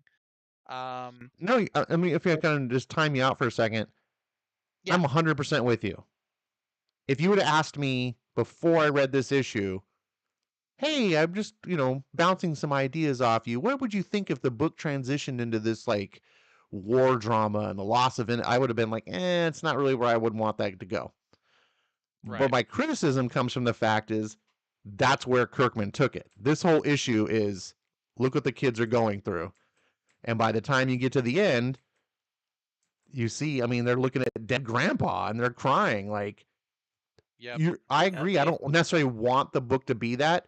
But if you're going to say this is where the story goes, then at least let me partake in the story. Don't just be like, oh, and then everything got dark, the end. Like, what? Right. Yeah, because you can. The other thing is, because I'm saying with darkness like that, you can have powerful like hope and light, like But take the movie like Saving Private Ryan. That movie is dark Mhm. and grim, but it ends on such a like there's like a brightness to it, right? That you go, man, Yeah. these guys was terrible. They lost their lives and all the horrors and stuff. But like the Ryan, the Private Ryan character at the end, it's like his whole thing is like, I hope I did well, and he's with his family, and I hope, and it's just like there is a measure of joy that something was worth fighting for, and I could see a book like this doing that, of like going into a dark place and then coming out at the end, kind of like Lord of the Rings, right? Which is what that quote was for with Sam, that there's some things worth fighting for. I think a book like this could go that route. I'm not necessarily prescribing it, but Kirkman could sell me on that. I go, well, okay, let's see where this goes. Anyways, Yeah. go ahead. Yeah, no. And then there was like the thing at the end, obviously that last panel, that last page is supposed to be like this really, hard-hitting emotional moment, but because this whole issue was just really you went through this really rapid pace time jump, it kind of, I feel like it cheapens the death a little, or it makes it not as emotional or not as hard hitting. Like, we know the grandpa, he's been a character, he's been in the book for a while, but he hasn't been featured prominently. It's kind of like if this was The Walking Dead, say you went without seeing Carl for like 20-30 issues, and then the next time you see him, oh, he's dead. It's like, Yeah. well, he hasn't been around for that long, so you don't have that strong of a connection to him. Right. So I kind of feel like that with the grandpa.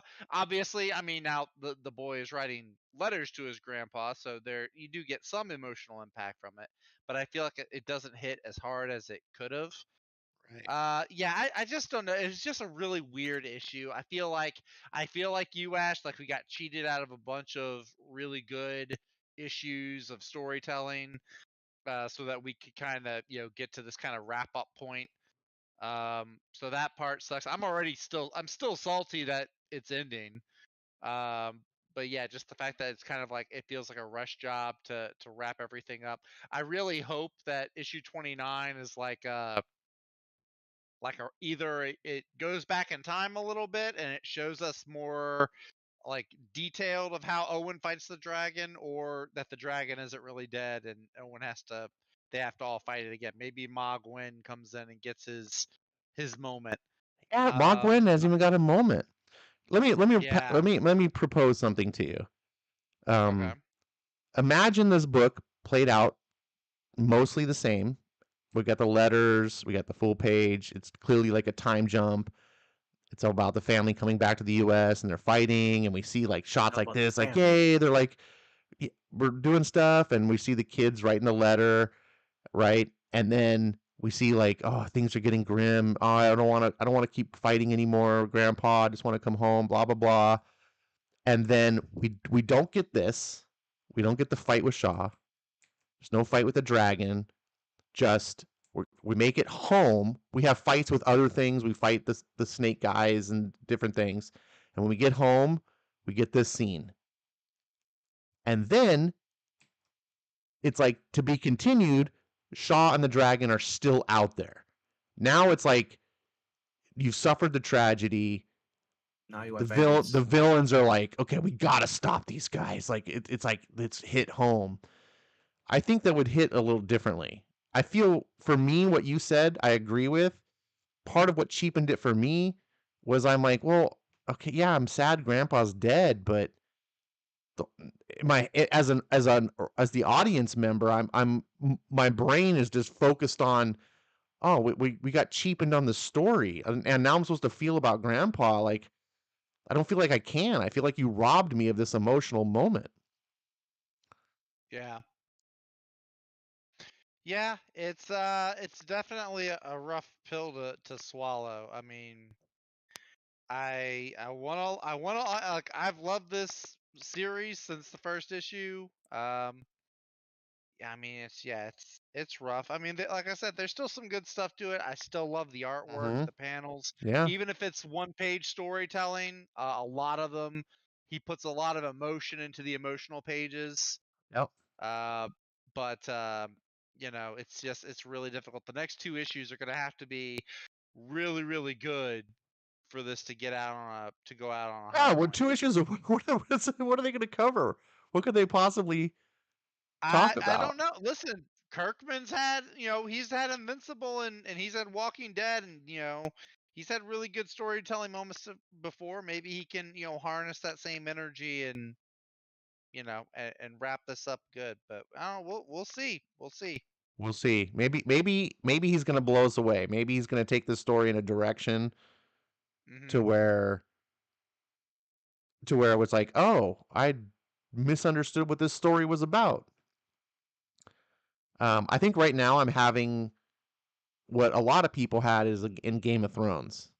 Now it seems like I'm in the minority, but I really like the ending of Game of Thrones, and I think a lot of people I listen to who hated the last season of Game of Thrones, I think that those people saw Game of Thrones the way I'm seeing Firepower, like where they're just like, wait a Maybe. second, you're going out in a totally left field, like and you're robbing us of the story. Where I look at Game of Thrones and I'm like, dude, that guy was never the story. Like, you guys are upset that you didn't get the Night King, this and that and stuff, but that was never what Game of Thrones was about. Like, so for me, it didn't ruin it because for me, it was all about the Stark family and Jon and just who was going to ascend to the throne and all this stuff. And you're following Khaleesi and her kind of redemption. And it turns out her redemption was actually a fall from grace. And it just was something, it was more subtle, I guess. And I didn't, I didn't see it fully until like that last season. And it was like, oh, it made sense to me. It clicked. Other people didn't like it. And that's fair. And I feel like I'm going that direction here. And so I guess what I'm trying to say is I hope in the last 2 issues that Kirkman goes, no, no, no, no, no. I was misdirecting you. The whole Shaw dragon, yeah, that was a bad guy, but this is a story about something else. And you're going to see how that family. resolves. Yeah. Maybe. Yeah. It's all about family, guys. Yeah, it's all about family. What is it? All about Dude, family. if Dom shows up in the final issue. Oh, and I need your help. Oh, and I need your help. That'd be amazing. It's really funny because the last Fast and Furious movie ended with his car getting engulfed in a fireball, so that would actually be that would actually fit perfectly.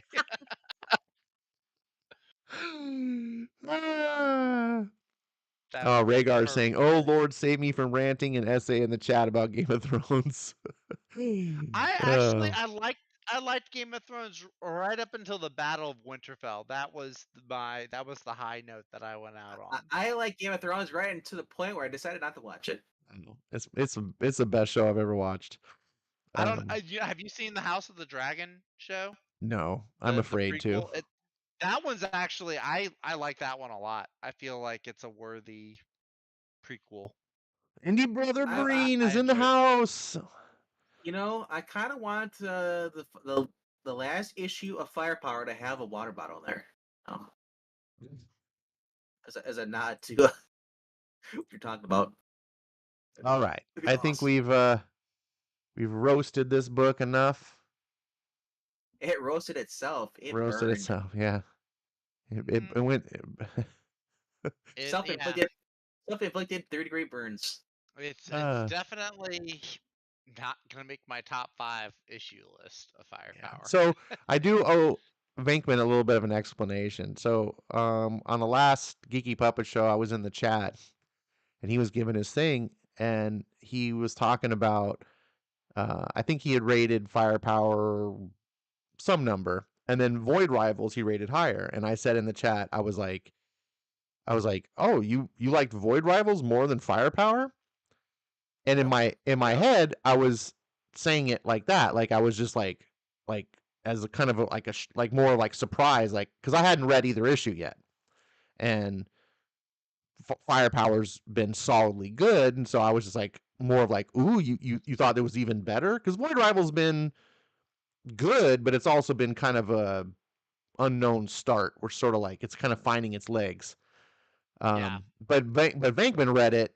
It sounded like when he read it, like he was reading my tone of voice, like as a challenge, like you liked Void Rivals, like what are you talking about? And it wasn't the case at all. It was No, more yeah, of I was waiting for your question, like how can you like this? And so no, yeah, like that's like it wasn't a challenge. I wasn't saying how can you like this more than that because I hadn't read either one. It was just more like, oh, you liked Void Rivals more than Firepower? Like that's how I was trying to sound, but the written speech doesn't Venkman always. read it like Venkman read it like wrestlers with their aggressive well, no, confrontations. it looked like a question mark when people ask. I It can't was a believe it's question. not butter. Yeah. Yeah. So I was I- surprised because Firepowers. My point is, I hadn't read the book, Venkman. Now that I've read it, I know. I go, oh, now I So see. it's not that Firepower was great and Void Rivals was greater. It's that Firepowers took a dip and Void Rivals. I will say I think this new issue of Void Rivals is my favorite one so far. Void Rivals getting better each issue. Yeah. Yeah. Well, yeah, and it's like a drinking game. Which Transformer is gonna pop out next? Yeah, Void Rivals is very solid. Yeah, like I said, it gets better with each issue, and yeah, I'm happy for it because I am a Kirkman fan. I was a huge fan of Firepower, still am. I'm not gonna rage quit on the series because of one issue I had a problem with. Rage quit with 2 issues left to go. Yeah, but I did do that with the Walking Dead TV show. I had 2 episodes left to go on season 4, and I was like, screw this show, I'm done. I'm tapped out. I'm like, not going anymore. All right, Void Rivals. This is written by Robert Kirkman, same guy, and artist Lorenzo De Felici, who was his collaborator on Oblivion Song. So they're doing a new series set in the Energon universe, which Kirkman's studio Skybound Entertainment has gotten the rights from Hasbro to do Hasbro stuff. So he's going to be doing G.I. Joe and Transformers and potentially something else. We don't know. But he's written his own stuff into this Energon universe, and Void Rivals is one of those things. So Transformers have appeared in this comic book. Very, very minutely. More of a way I think of Kirkman just saying, "Hey guys, pay attention. This is in the same universe." There's not any like major plot points, but just showing that they coexist, which I appreciate. I'm very much more interested in Void Rivals. Not that I'm not interested in the Transformers, but I feel like Transformers almost will get in the way. Like I really do. This book stands on its own. It doesn't need Transformers. So they got these 2 characters. I think RDV has aptly compared them to Star-Lord and Gamora. I think that's a fair. Star-Lord, Gamora, Firefly. We've done that. Trying to think what other people they remind me of though. I think the guy, yeah. his personality feels a lot like Malcolm, but the relationship feels very Star-Lord Gamora. Like it also it also feels more like kind of like Aaron and John Crichton, Aaron's son. For those who watch Farscape. Yeah, I need to get to that someday. Awesome show. I tried to watch it because my ex was really into it, and I could not get into it. It just see, you just watch all the bad shows. You don't watch the good stuff, do you? Dude, I tried to watch it. I did. I got right up to the guy with the big S&M mask over his head, and I was like, "Nah, this is weird." Scorpius. Tapping out. Yeah. That's the weirdest thing you've watched. I doubt it. So, in this episode or issue, we find the 2 characters whose names I still cannot remember. It's a big flaw. Isn't it Derek? there's one the girl starts with S and the guy well no. What's the guy's name? This would be handy if they did a thing like in Firepower where they showed like last issue they did a little paragraph. They don't do that on this for some reason. Like at the beginning of all the Marvel and DC team books, they have like the little floating heads that show you the characters that are in the book. Yeah. Or are you just going to leave comic geeks and they tell you right away? Well, you can. I'm just gonna Google it, and it's Derek. It's Salia. Salia? Yeah. Solia? Solila. SOL. Solila. Yeah. That's her name. Solila. Solila? And what's the guy's Yeah. name? Derek. Derek? Derek. Yeah. Darak. Okay. Well, Darak. Dewey. No, I'm just kidding. That was a meme. Darak. Yeah. Derek. I'm sure Ken will show up soon. He is Knuff. Okay. Okay. So where we last left off, Solila had betrayed Derek and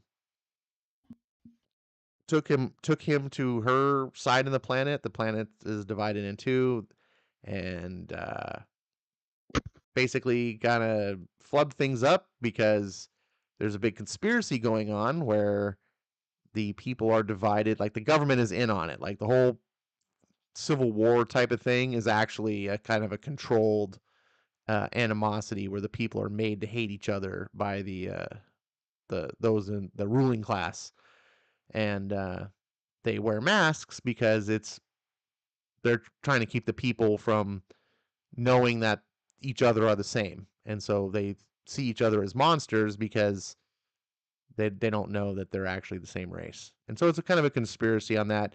She makes a big blunder. She's going to return him because he's the son of the leader of the other faction, and so she's got a big prize, and her betrayal backfires, and the leader of her faction discovers that she knows the secret because she took her mask off, and so now she's thrown in prison too because it's got to be hidden.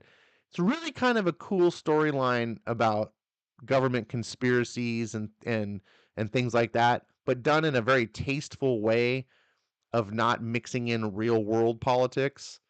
So that the story doesn't ever feel like it's preaching to you about our world. You can just enjoy this fantasy world for what it is, and I think it works really well.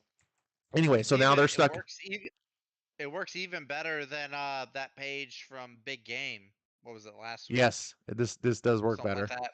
Yeah, Where it's 'cause like they talk about having the two sides fighting yeah, each other. because Mark Miller said like the red hats. He gave it red hats and purple hair. And it was like immediately you just brought in back Trump, and it's like, no, reality. it's don't do that. Don't do that. This is much more ubiquitous, I feel. Like that might be the word for it. Or Not ubiquitous. I don't know what word you're thinking of, but I think I know. I don't know either. I'll get back to it. Yeah. Anyways, so they're trapped in prison together, and this is a good opportunity for their sexual chemistry, which is very clear. And he's kind of a, if you read him, I read him just like Malcolm, so he's kind of got that same sort of attitude. Yeah. And there makes for really good banter. Like they're sitting in a prison cell having a conversation, and I'm fully entertained. So at this point, the door opens up and the prisoner guards come in. Right before that, though, there's a funny line where she's like, "Oh, they're gonna kill us because that's the only way to really silence us." And she's like, "Well, doesn't that make us even?" And then she kind of looks up with this whimpering like eyes, and it's like, "Well, you still have information about people they want, so they're probably also gonna torture you." And he's like, "What?"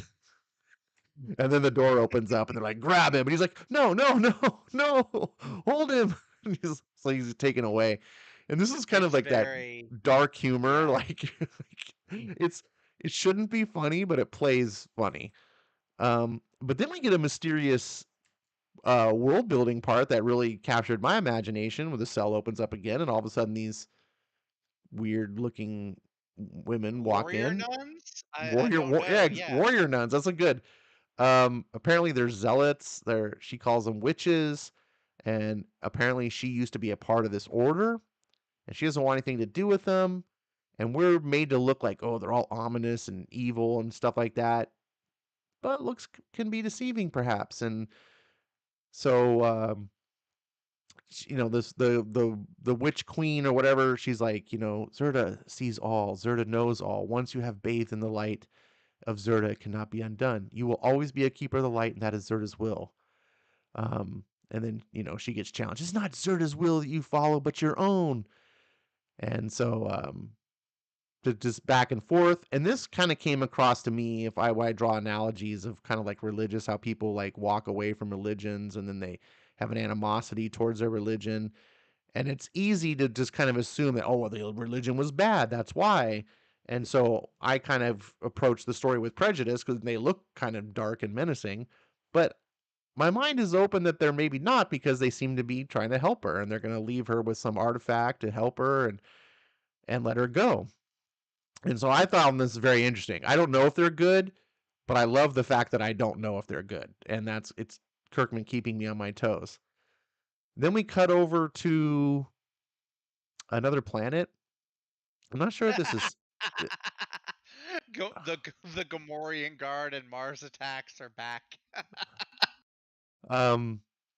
they're on a planet called Quintessa, I think. Yeah, Quintessa.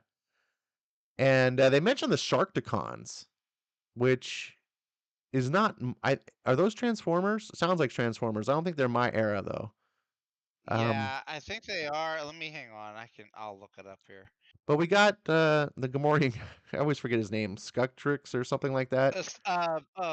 Scudlets or Scudloid. And he's still trying to pawn off his prisoner guy. And we get this is the part of the book where it feels very Saturday morning cartoon, which I really appreciate it. And we get some banter between them. They're almost becoming like an R2D2 C3PO kind of comedy relief of the book. I'm kind of starting to enjoy it.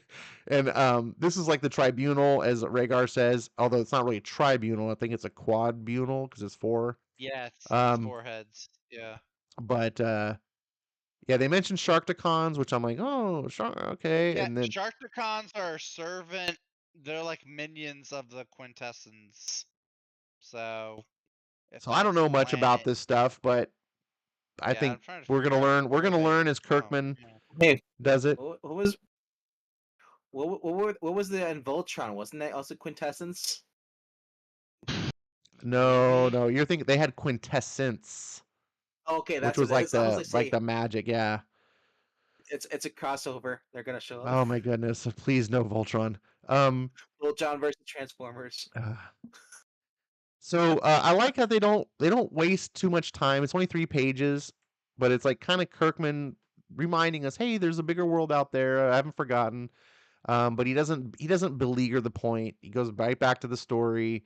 So we see Derek chained up, and the torturers talking to him. And he's just doing the stereotypical, like, not giving information. He's just Derek, I'm a pilot, and blah blah. He's trying to hold out, which I'm finding pretty impressive. That this guy who's doesn't exert any sort of like real tough guyness. He's more of the smart aleck, but he's like holding out here, like. Yeah, I actually, that's something that stood out to me. Is like he doesn't give off, like, keeping a Walking Dead terms. He's not like Shane, or Daryl. He's more like Glenn or something. It's like you don't think he's not someone you would expect to hold up to torture. Right. Like he only gets the job that he has because, like, I think it's alluded to, like, he only has the job he has because he's the son of his world's leader. Like he's given it because of his family connection. Well, they allude that he is a great pilot, because he says because you see the torturer down here says, yes, we know, famous pilot, the best Agorian pilot to live by some accounts, son of Minister Doolin. I was thinking that too. It's like, what if he's like the best pilot, and if you find out, it'd be awesome. The trope is like he just sucks. He's not that great of a pilot. Everyone says he's great because he's the son. Yeah, because like they volunteered him, or like his father chose him to, like, because his father isn't a huge fan of him. Right. I thought it was only because like they said stuff, or he got the job he got because his dad was trying to get rid of him, maybe. So I'm wondering though. Go ahead, Bankman. I was just gonna say he could still be the greatest pilot. It's just that they don't have any good pilots. He's the only one. Oh yeah, that could be the case too. Could be. Yeah. So I suspect that, especially after this issue, that maybe why his dad doesn't like him is because the son actually has principles and integrity. And clearly the father is part of this like conspiracy big thing, like he's a big evil, and probably has been raising this son to kind of like follow in his footsteps, but he's a good-hearted guy of principle, right? And so sometimes Yeah. people in the father's position look at people like him as like a sniveling weakling and not worth, because oftentimes evil looks at like mercy and kindness as weakness. Right. You know what I'm saying? Like if So you're like, yeah, imagine you're like the most incarnate evil, and then your son turns on to like, I like humans. right. Disgrace. Yeah, I don't want to kill things, Daddy. Get out of my sight. Like, so yeah, I'm liking Derek more, and I'm liking that we're getting opportunities for character development like this, and this is a good use. Like this torture scene, Hmm. it's making me like, oh, I like this guy. There's things to him. We had a scene where he's talking to Handroid, but Handroid's not there because he's been removed, and so he That kind was of almost like made me feel sad for the lack of Android. Like, oh man, yeah. what is he broke? Did he get dissected? Like, I was So concerned for so a he's minute. like he's wondering, like he's talking to Handroid, and he's like, Handroid, hello, and he looks up, and he sees that Handroid's not there, and he's like, ah. So he starts laughing, and it's kind of like it's a Yeah, laughter of kind of like almost like I'm losing your screwed. mind a little bit, like yeah, Of like just trying to course. deal with the terror, just like all you can do is laugh. Um, and then he's just like, and he's like, immediately going to depression here, and he's crying. And I love these panels. I love good art. And when I say good art, I don't necessarily mean like it's the prettiest to look at. I don't think Lorenzo De Felici is my favorite artist to look at. His style's a little dirty to me, a little crude. Better than Diodato. Eh. Sure. My point though is, but his storytelling here is magnificent. Where we cut from this page where he's just like laughing in the darkness, just trying to like deal with his pain, and of course at some point we all have to stop laughing and face the truth.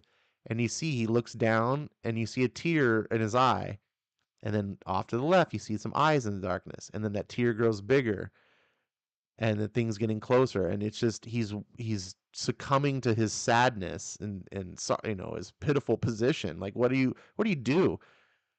And then he notices that he's not alone, and all he can say is, are you real?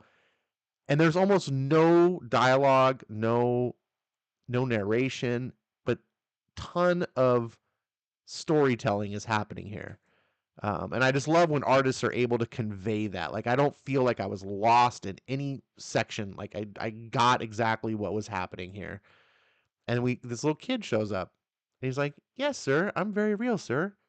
I brought your old clothes and helmet and talking glove. The angel's like, hello. And it's just like in the midst of this darkness and just like losing all hope, this strange little kid shows up, and it's just like this kind of like cute little moment. And he's got this little torch, and he breaks him free. Let's get you freed, sir. And you're like, who is this kid? What's going on? And he gets his clothes, and then I like when the characters ask the questions that the audience is asking at this point. So he's like, wait, you know that I'm a Gorian. You're not surprised to see my face. Was I the only one who didn't know? He's like, oh, hardly, sir. We're a small group. Best keep your helmet on from this point out. So, because that's the thing. It's like they're not supposed to know what each other looks like. And by this little piece of dialogue, it answers a question for the audience. So he's got to crawl through this cave. He gets Handroid's help to have him crawl. A little escape from Alcatraz kind of sequence here. And they get out, and he's with some Zertonians, and they all no helmets and apparently are friendly, and they're kind of like a resistance, and they're willing to help him. But then he's just like, I'm not interested in anything I see. I'm not interested until I see Solila. You rescue her. Or sorry, you rescue me, you rescue her. And then she's like, wait, are you sure? Wait, what? Quiet. Are you serious? Didn't she betray you already? she's the reason you're tortured. It's complicated.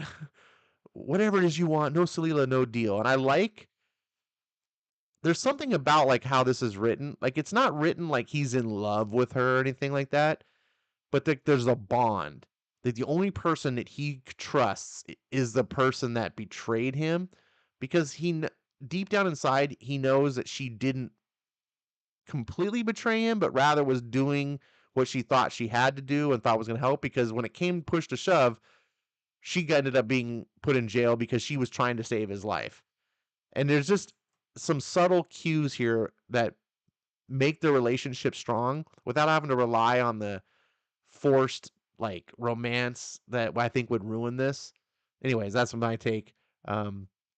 So we get this moment where she looks at him in the face and says, "You really have no clue who she really is, do you?" And then She's the queen. I hope Like, not. be awesome. But we cut over, and then we just see her sitting in her cell still, but she's looking down, and she's holding something, which presumably is the thing that the Witch Queen promised her. We don't know what Maybe that's she was. going to. I mean, I was speculating too. I was like, well, that's not her dad that's in charge, but maybe she's part of the original royal family. This doesn't know it. Maybe Or she's a sister. it's Luke and a Leia. sister, right? No. I don't want her to be that, because I feel that would be, since he's already the son of the other leader, I feel like that'd be Yeah. too on the nose. But It'd be so funny though if he did like a Luke and Leia, and they're like, oh, they like each other, and they're like your brother and sister. Whoa.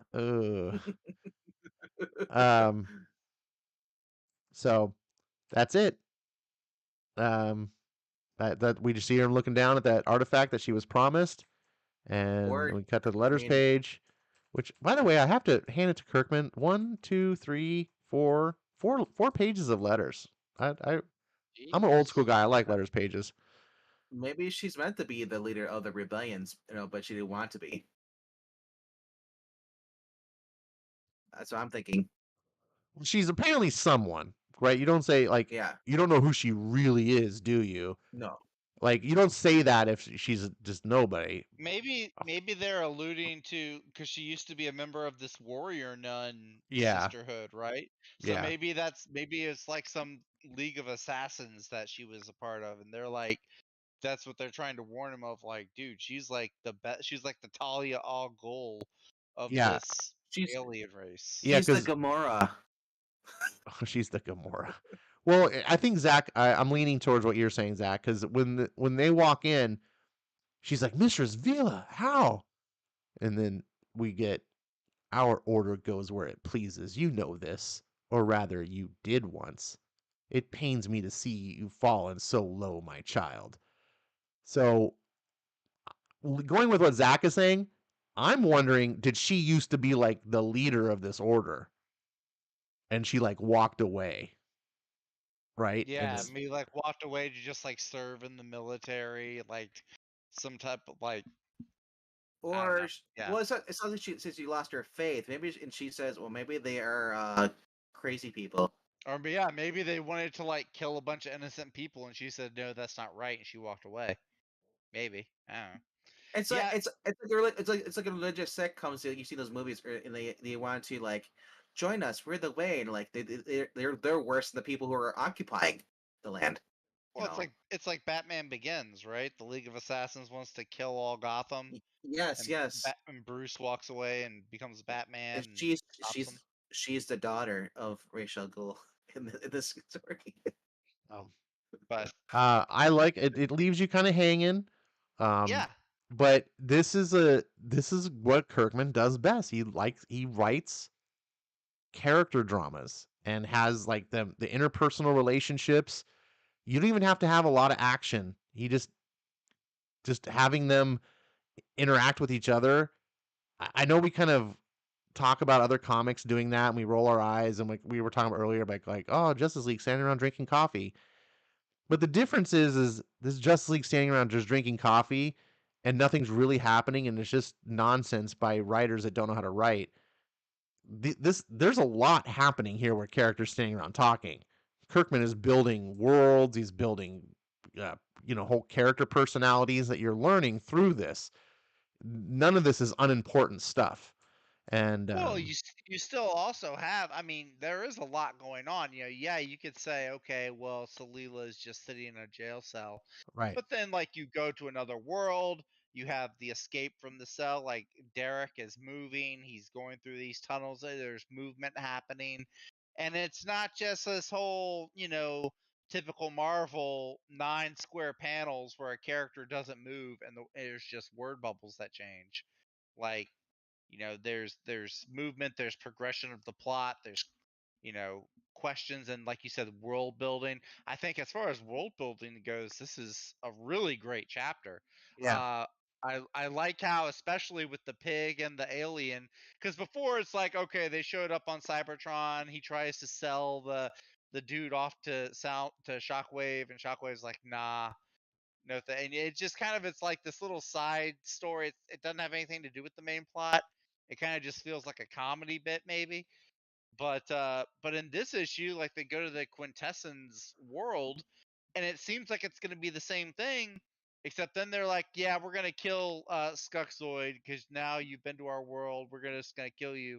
And then he reveals that he has Derek and Salila's ship, and he Oh, that's says it's right. like Zergonian in nature. Yeah, see, and that, yeah, you forgot. It kind of ties into the overall story because he says he has this Zertonian ship, and the Quintessence are like, wait, what? You have like. So now I'm kind of curious, like, what are they gonna do? Like, is this gonna bring in like this wild card faction to the civil war that's going on now? Like, kind of intrigued by all this. You make A a lot of really world good building. point. Yeah, in my effort to not take too long in the in the synopsis, I do skip over things, and that was something that I didn't give enough credence to, and I think you made a really good point, because you see in this last panel here, they're like, "Wait, stop. Did you say Zertonian?" I missed it.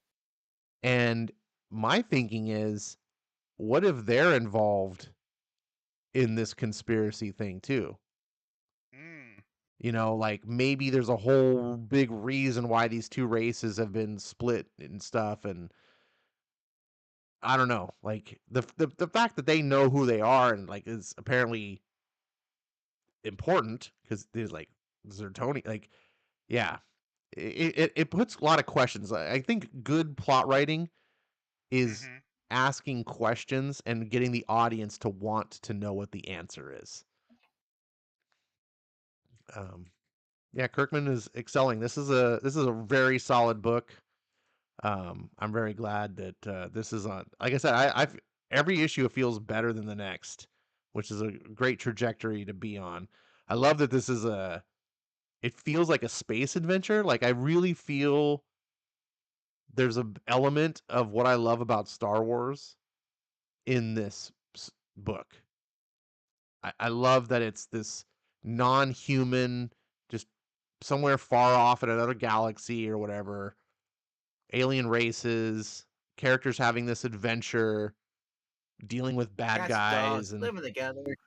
yeah, um, I'm I along for the do think ride. it's I do think it's really ironic and kind of funny. We had Firepower, where it's like all these huge full page action panels with not a lot of character development, and we just got done talking about how like blah it was. And then we have Void Rivals here, which doesn't have a whole lot of action, but it's got a lot of character progression. And here we are, like all of us are favoring the Void Rivals over the Firepower. It's kind of interesting. Yeah. Well, I've liked Void Rivals more since beginning than Firepower. Well, you're just a hater always, anyway. Didn't say I hated Firepower. I just said I like Void Rivals. It's more comedic, more space opera. I love those kind of stuff. So I like The Expanse. They had humor in it as well as story and action. Yep. I'm kind of with you on that. I mean, Firepower is more established, so it's got a lot more Mm-hmm. credibility with me. Whereas Void Rivals, it's new. It's like I said, it's kind of finding its legs. Yeah. But as a premise, Void Rivals is more interesting to me from the get-go. Like I almost didn't get Firepower because I was like, I don't care about kung fu comics. Like I love kung fu movies where I can see people actually doing kung fu, but just drawing a Yeah. guy like that's not, it doesn't capture the same. And then once I realized that Kirkman wasn't really doing a kung fu book, it was a family book and they just happened to train kung fu and throw fireballs, I was like, oh, okay. That's not the point of the book. So I did fall in love with it. But as this Star Wars is my favorite thing ever. So if you can make something that's similar, captures the things that I love, you know, like this has got the Princess Leia, Han Solo, Yep. you know, band, like the Empire Strikes Back kind of relationship. Yeah. I'm sold.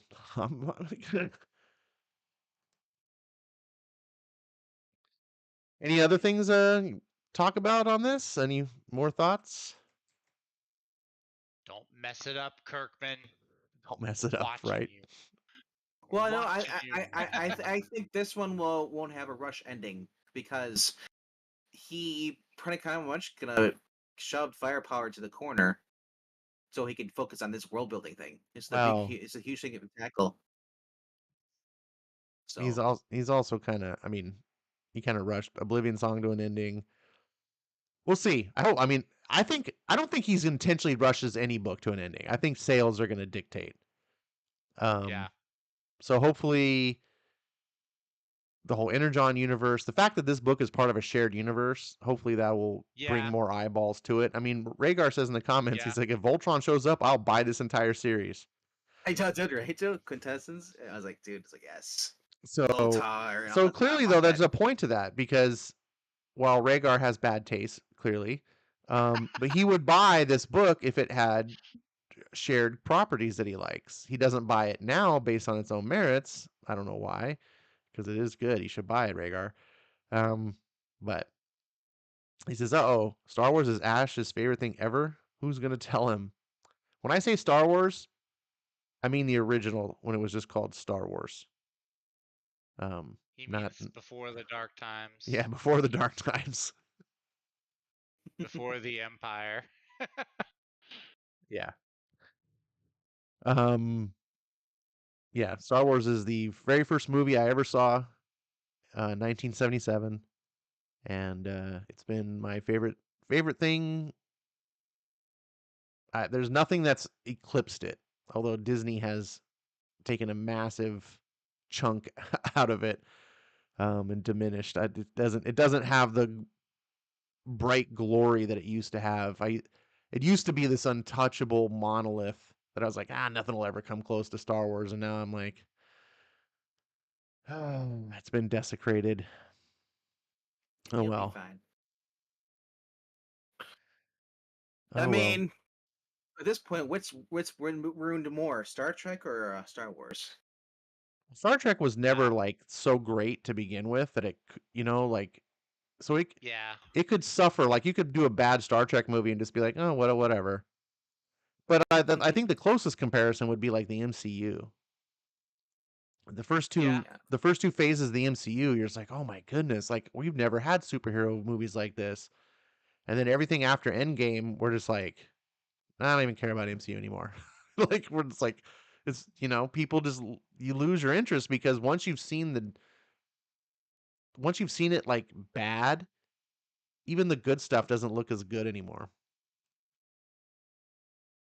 Yeah.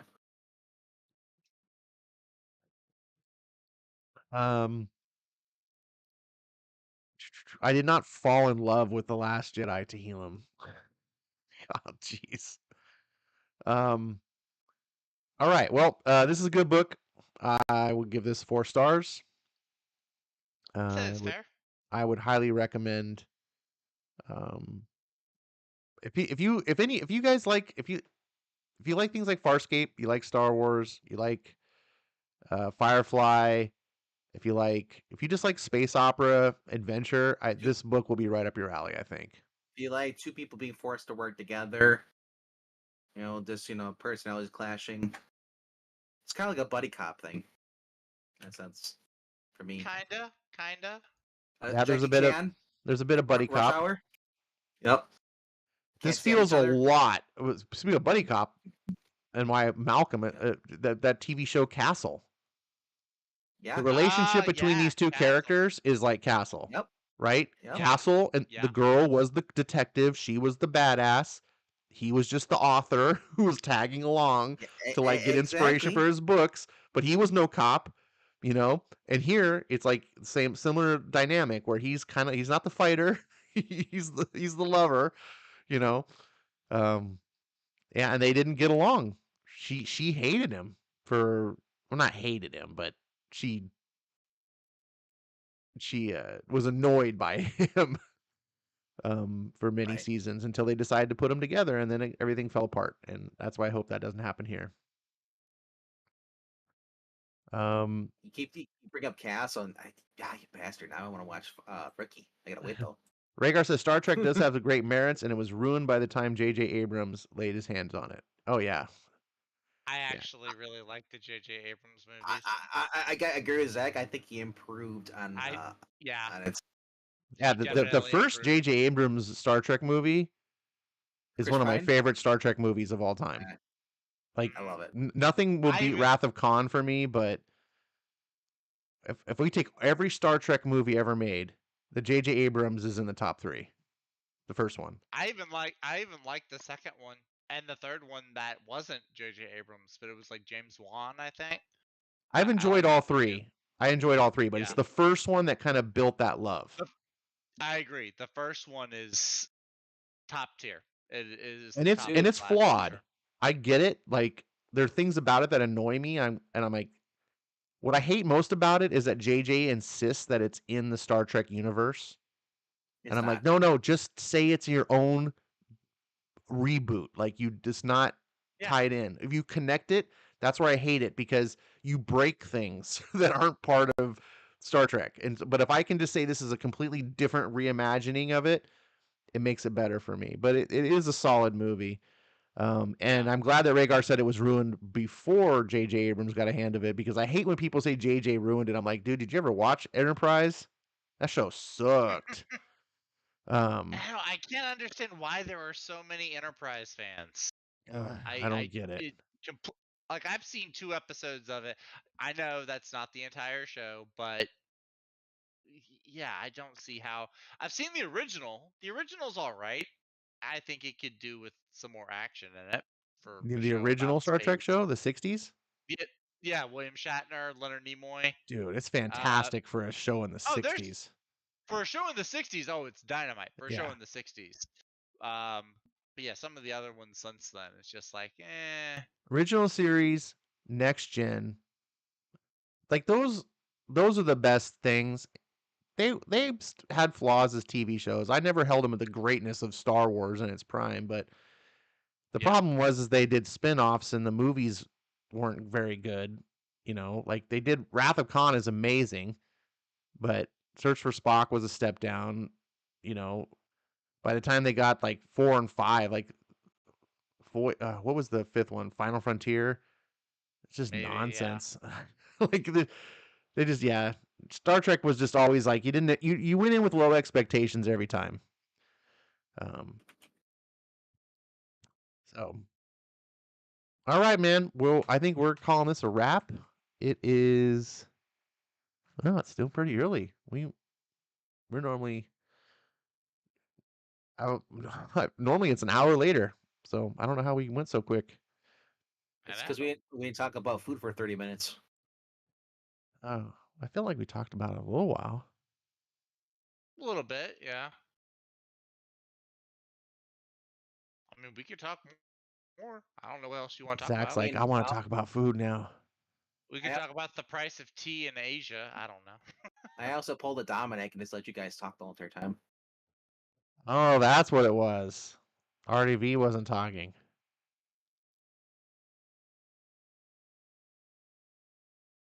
It saved us a whole hour. Keep it Rig- up, and I just won't show up. You'll be done in 30 minutes. Oh, come on. You dish it out. You need to be able to take it. reason J.J. Abrams ruined Star Trek more is because it took Star Trek and turned it into generic summer blockbuster film in space with shooting lasers, and there's more to it than that. And you're not wrong. You're absolutely right.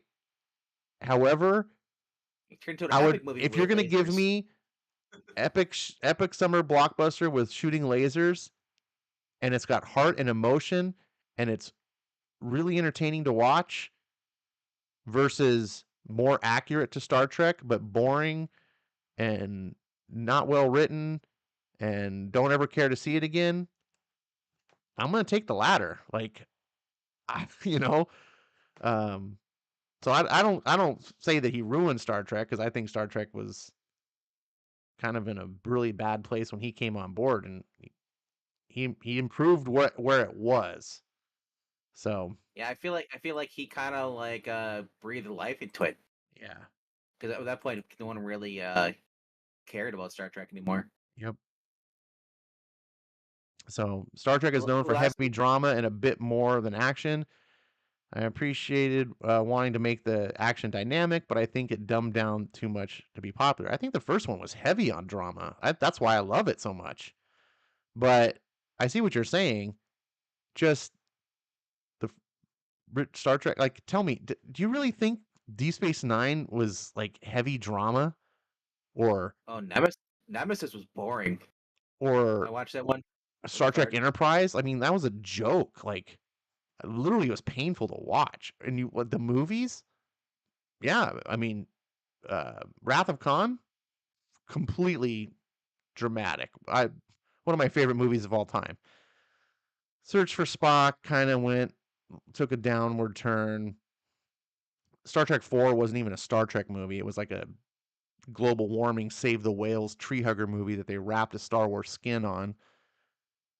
Final Frontier was nonsense. Star Trek 6, they tried to turn it around, but it is a failure. Then they did the next gen movies, and then the next gen movies, they just relied on gimmicks. It's like, oh, the first movie we're gonna have Kirk in it. It's like, and they turned it into a summer blockbuster shooting laser movie. And then what are we gonna do in the second movie? Summer blockbuster shooting laser movies. This time we got Borg. Everyone loves the Borg. Yeah, I don't know. I agree with you in principle, Rhaegar. I'm just saying, I don't think that they were doing it in reality.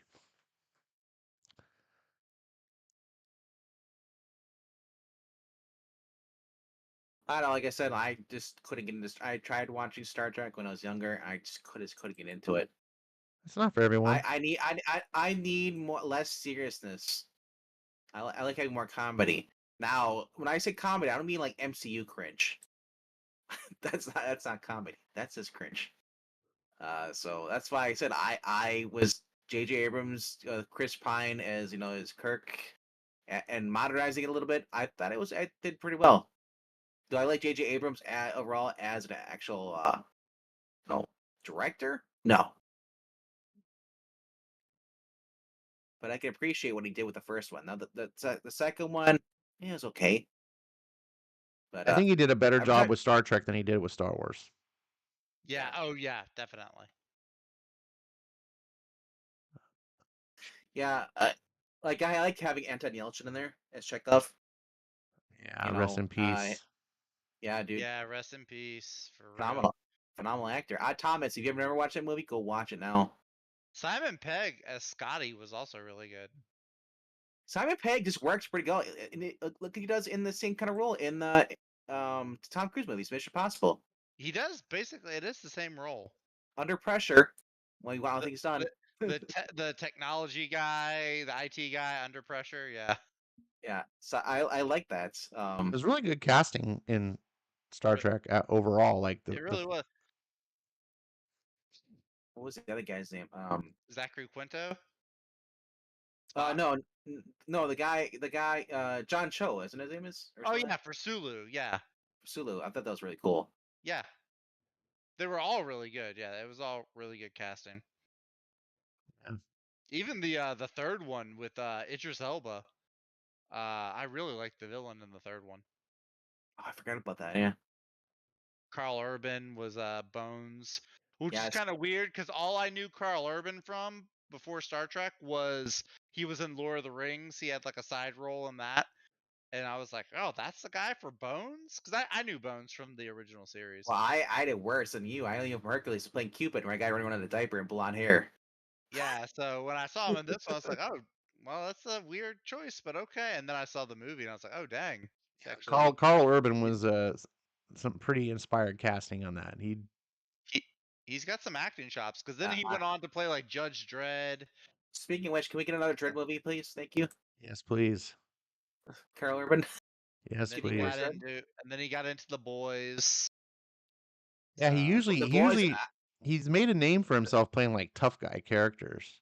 tough And guy, nerdy characters. and Yeah. Bones well, that's is the thing, though. I go was ahead. just gonna say, his career, Carl Urban's career, is The Boys. That's what made him famous.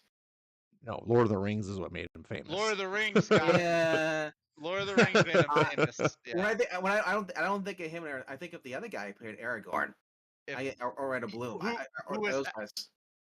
And the funny thing is, both Orlando Bloom had a moment. He had a while. Because then he got into Pirates of the Caribbean. He did Kingdom of Heaven, which was a really good kind of crusade movie. with Kingdom of Liam Neeson. Heaven.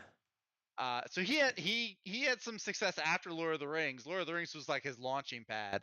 I think the big thing that got him into fame was Pirates of the Caribbean. But then Viggo Mortensen, like after Lord of the Rings, like he's done a few movies, but nothing really, really big. I think Lord of the Rings is probably the biggest movie that he's ever gotten. So Oh yeah, Lord of the Rings. kind of Rhaegar. like the same thing with Elijah Wood, like Frodo, like that's the top. I don't think he's ever gonna get Oh more yeah, popularity. he's than never gonna Troll get. for Frodo. It's- Unfortunately, I don't.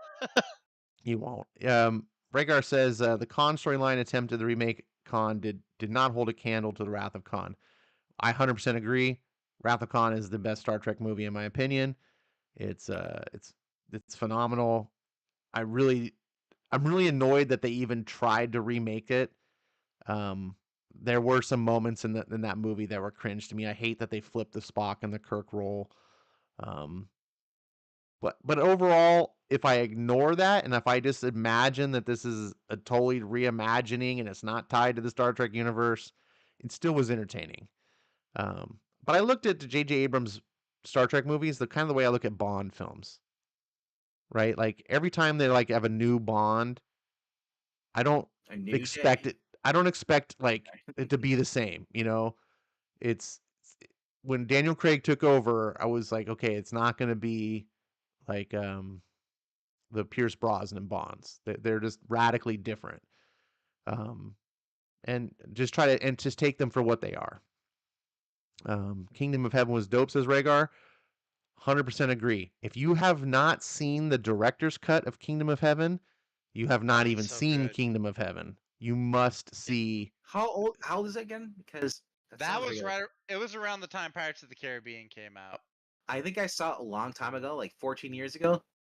Probably. Yeah, You I probably think- saw the I think theatrical. The it's theatrical is. Yeah.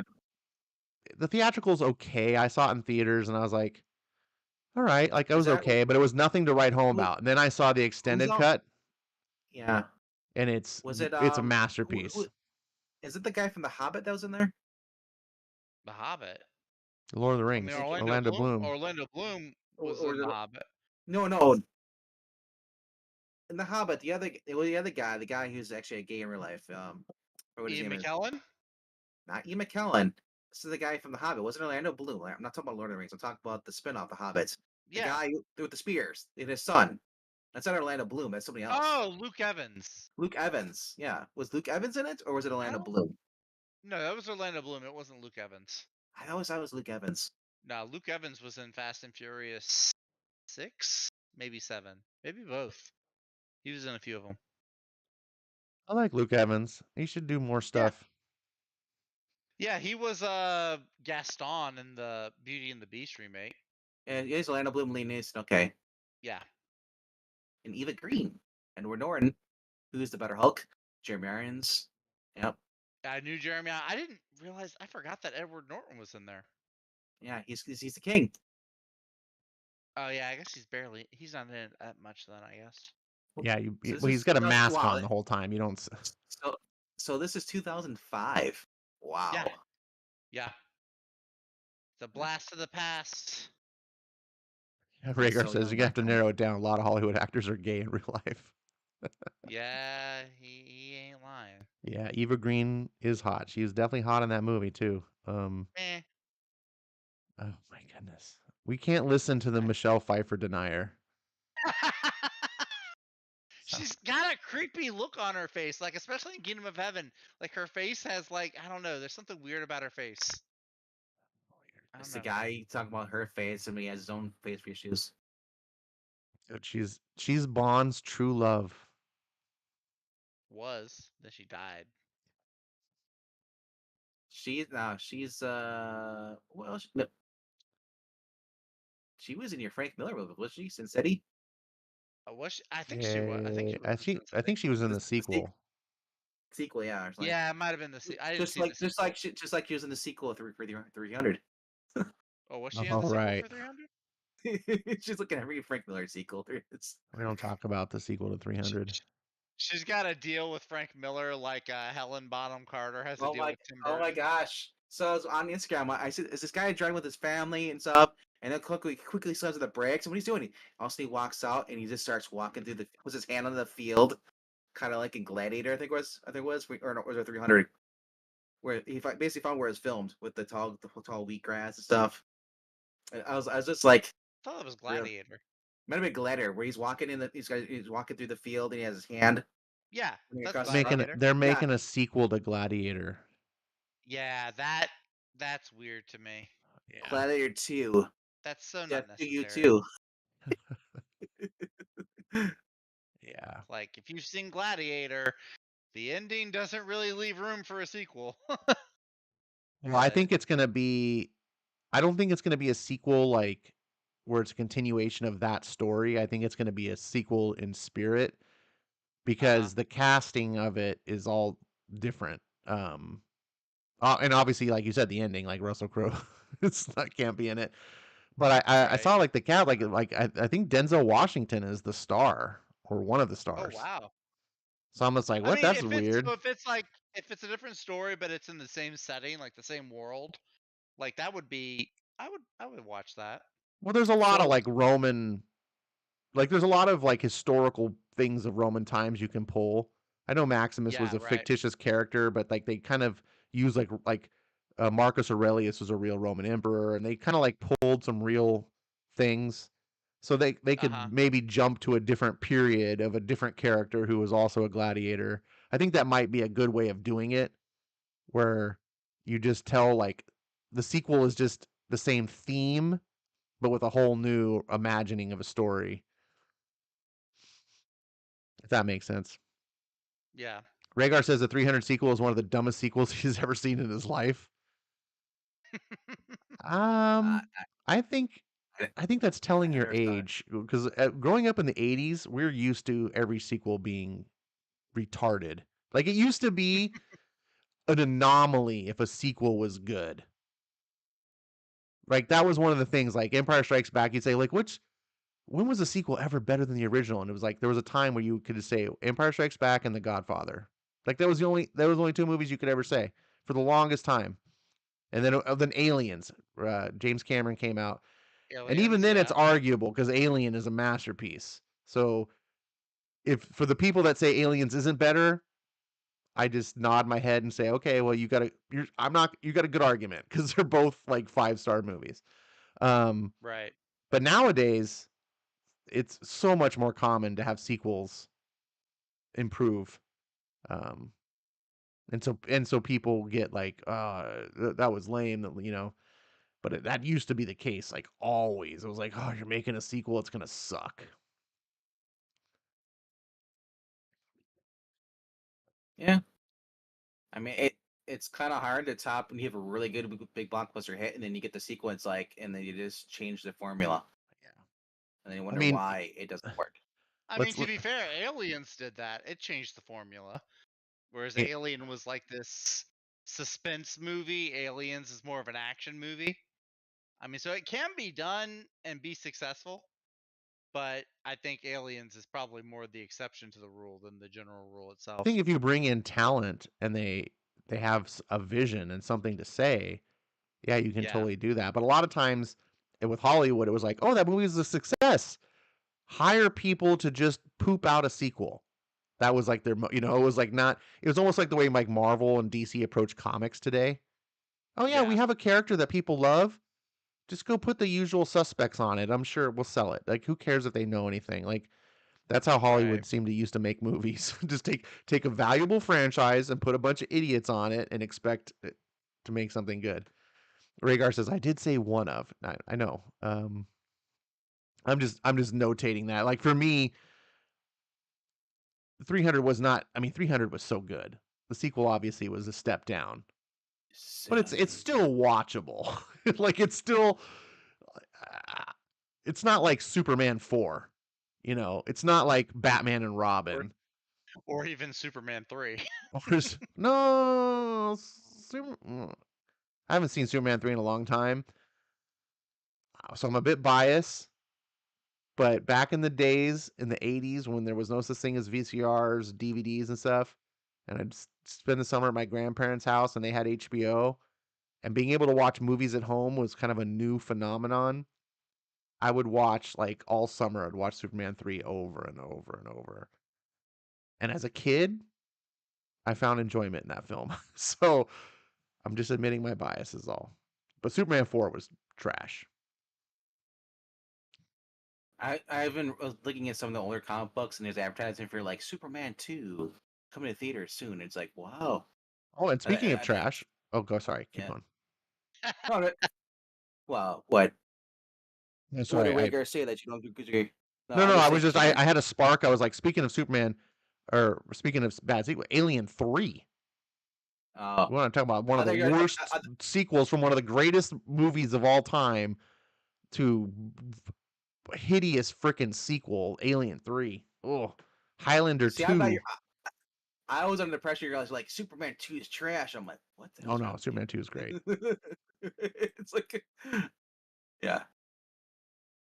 Yeah, so like I said, I love when we're in old comic books and then you come across like advertisements for movies and stuff, because I wasn't reading comic books and a lot of times I wasn't alive, so it's kind of cool to see old advertisements like that because you don't really see that in the current box today. Check out this movie coming out because back then it was a big deal if you got a comic book movie.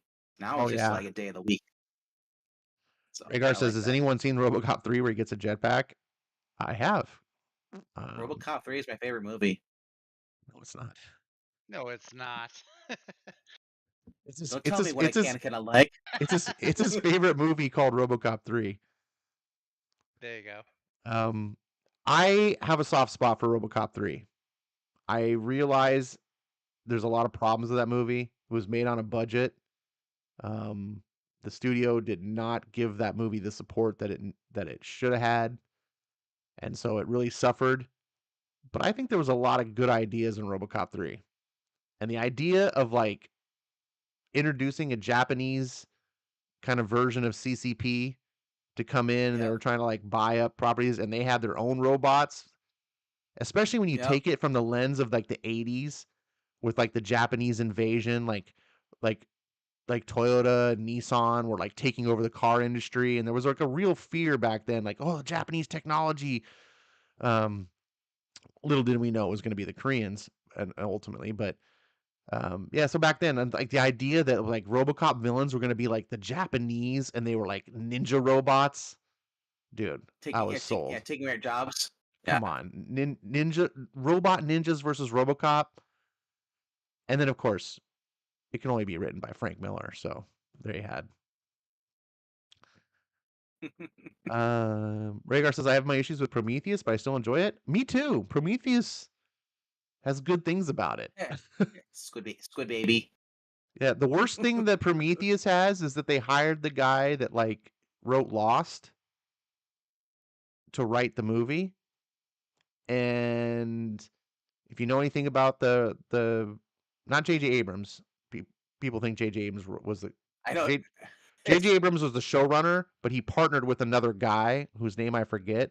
and that guy was like the lead writer. He's the one that came up with the idea of Lost. J.J. Abrams just kind of gets all the credit.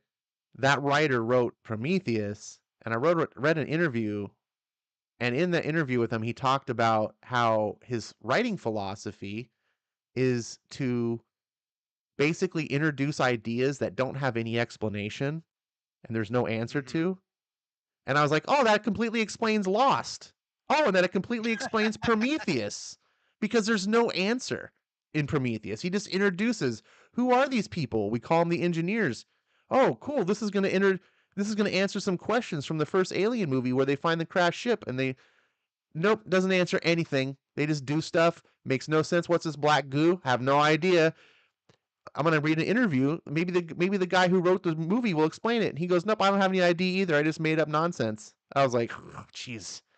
The black goo. It's Venom. That's what it is. Thank goodness Ridley Scott directed that movie because that's what happens. You put a master director in the hands of a guy who can't write anything. You still get something that's watchable. Teelam says Highlander 3 was better than 2, but they did bring out different director cuts of 2. Yeah. Highlander 2 was just I don't know. I just like it's Michael Ironside as the villain. I don't care. I could go with that. I understand they totally changed what happened, the relevance of the first one, but I always look at it as a standalone. This is like a what if, you know? Yeah, the problem was doing a sequel to Highlander. Like I want to fault like people hate what Highlander 2 did with the whole aliens and stuff like that, but I'm like, you're making a move. You're going to make a movie about there's only one guy left. How do you undo it without radically changing everything that you thought you knew anyway? Like, if you went into Highlander 2 and expected like them not to change any, I don't know. I'm a mixed bag, but ultimately it's a failed product. It's not really a watchable movie. And what they do in Highlander 2, you have a sequel. He runs into the Terminator. Highlander. If I were to do Highlander series today, which I've heard that they're thinking about rebooting Highlander. Well, dude, here's what I would do. Here's what I would do. I would introduce the concept of a multiverse, which I know is going to have people rolling their eyes because we're kind of inundated with multiverses. However, I say that because now we have audiences that fully understand the concept of a multiverse. If you would have done this back in the 80s, people would have been lost.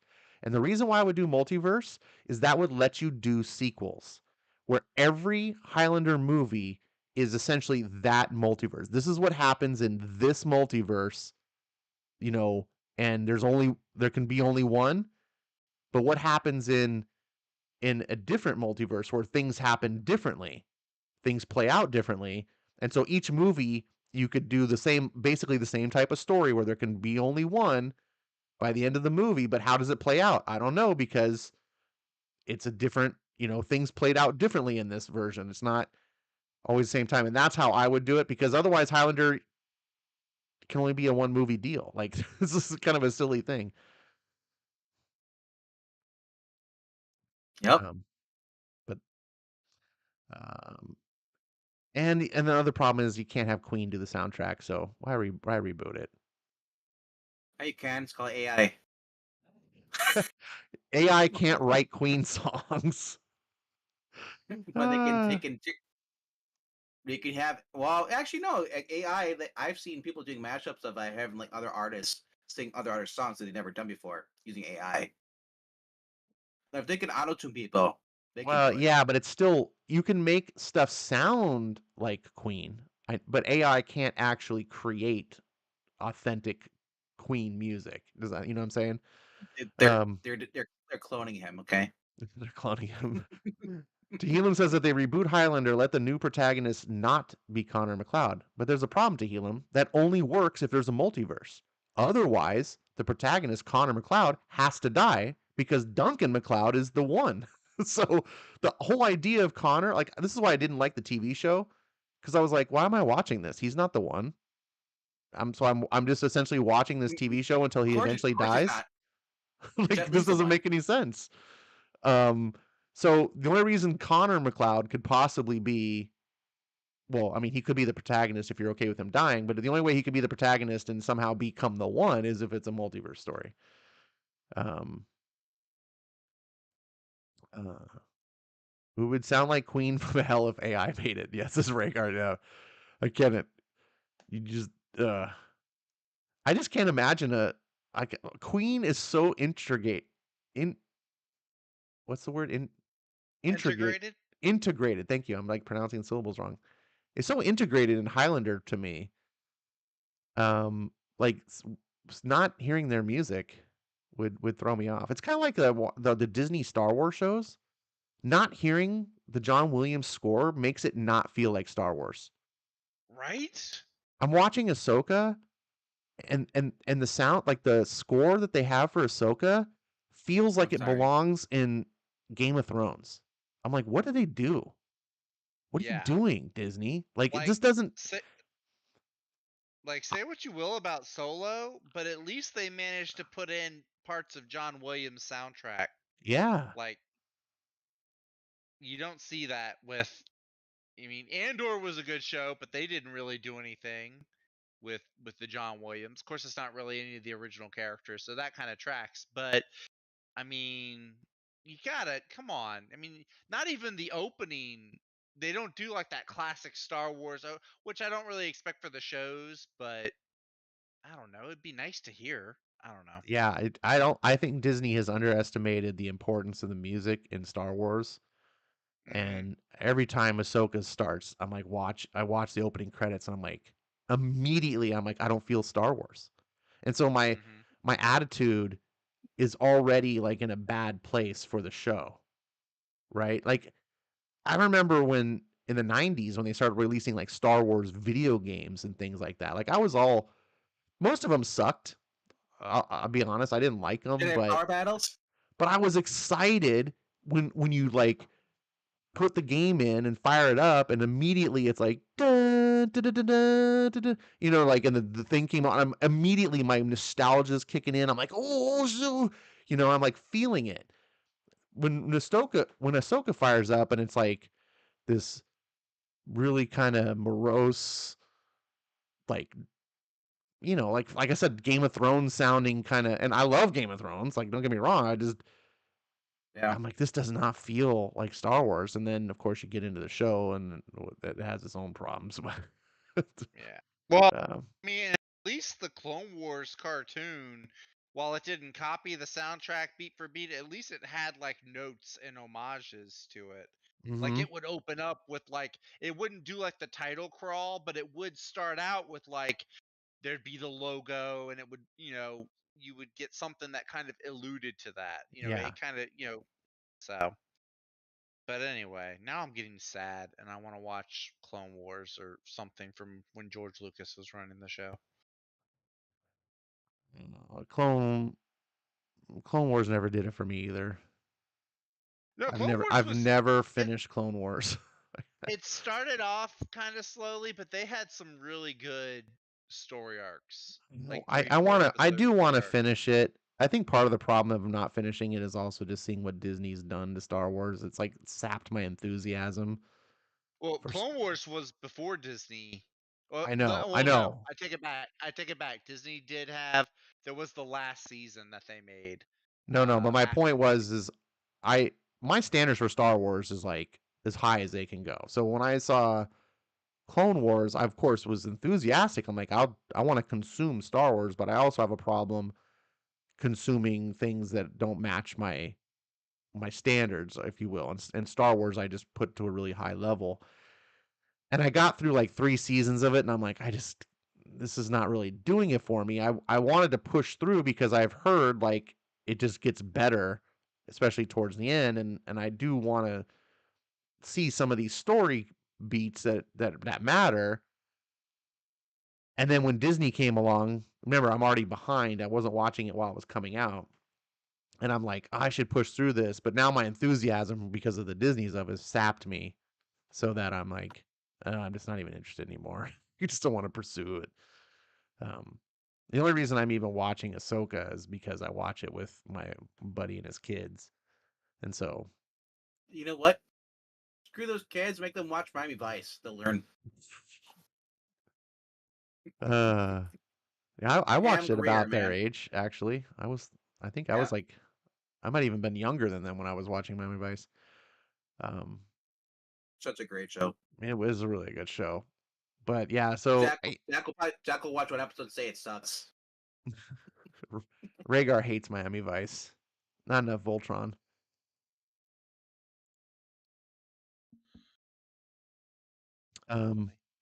So I had the comic books coming out this week up on the screen for the longest time. We've been talking about movies. I've been really enjoying. I love movies. I can talk about movies all night. But since the comics have been up on the screen, are there any books that are catching your eye for this coming up Wednesday? Yeah. Check out the scariest books coming out this week on Halloween. Scariest books.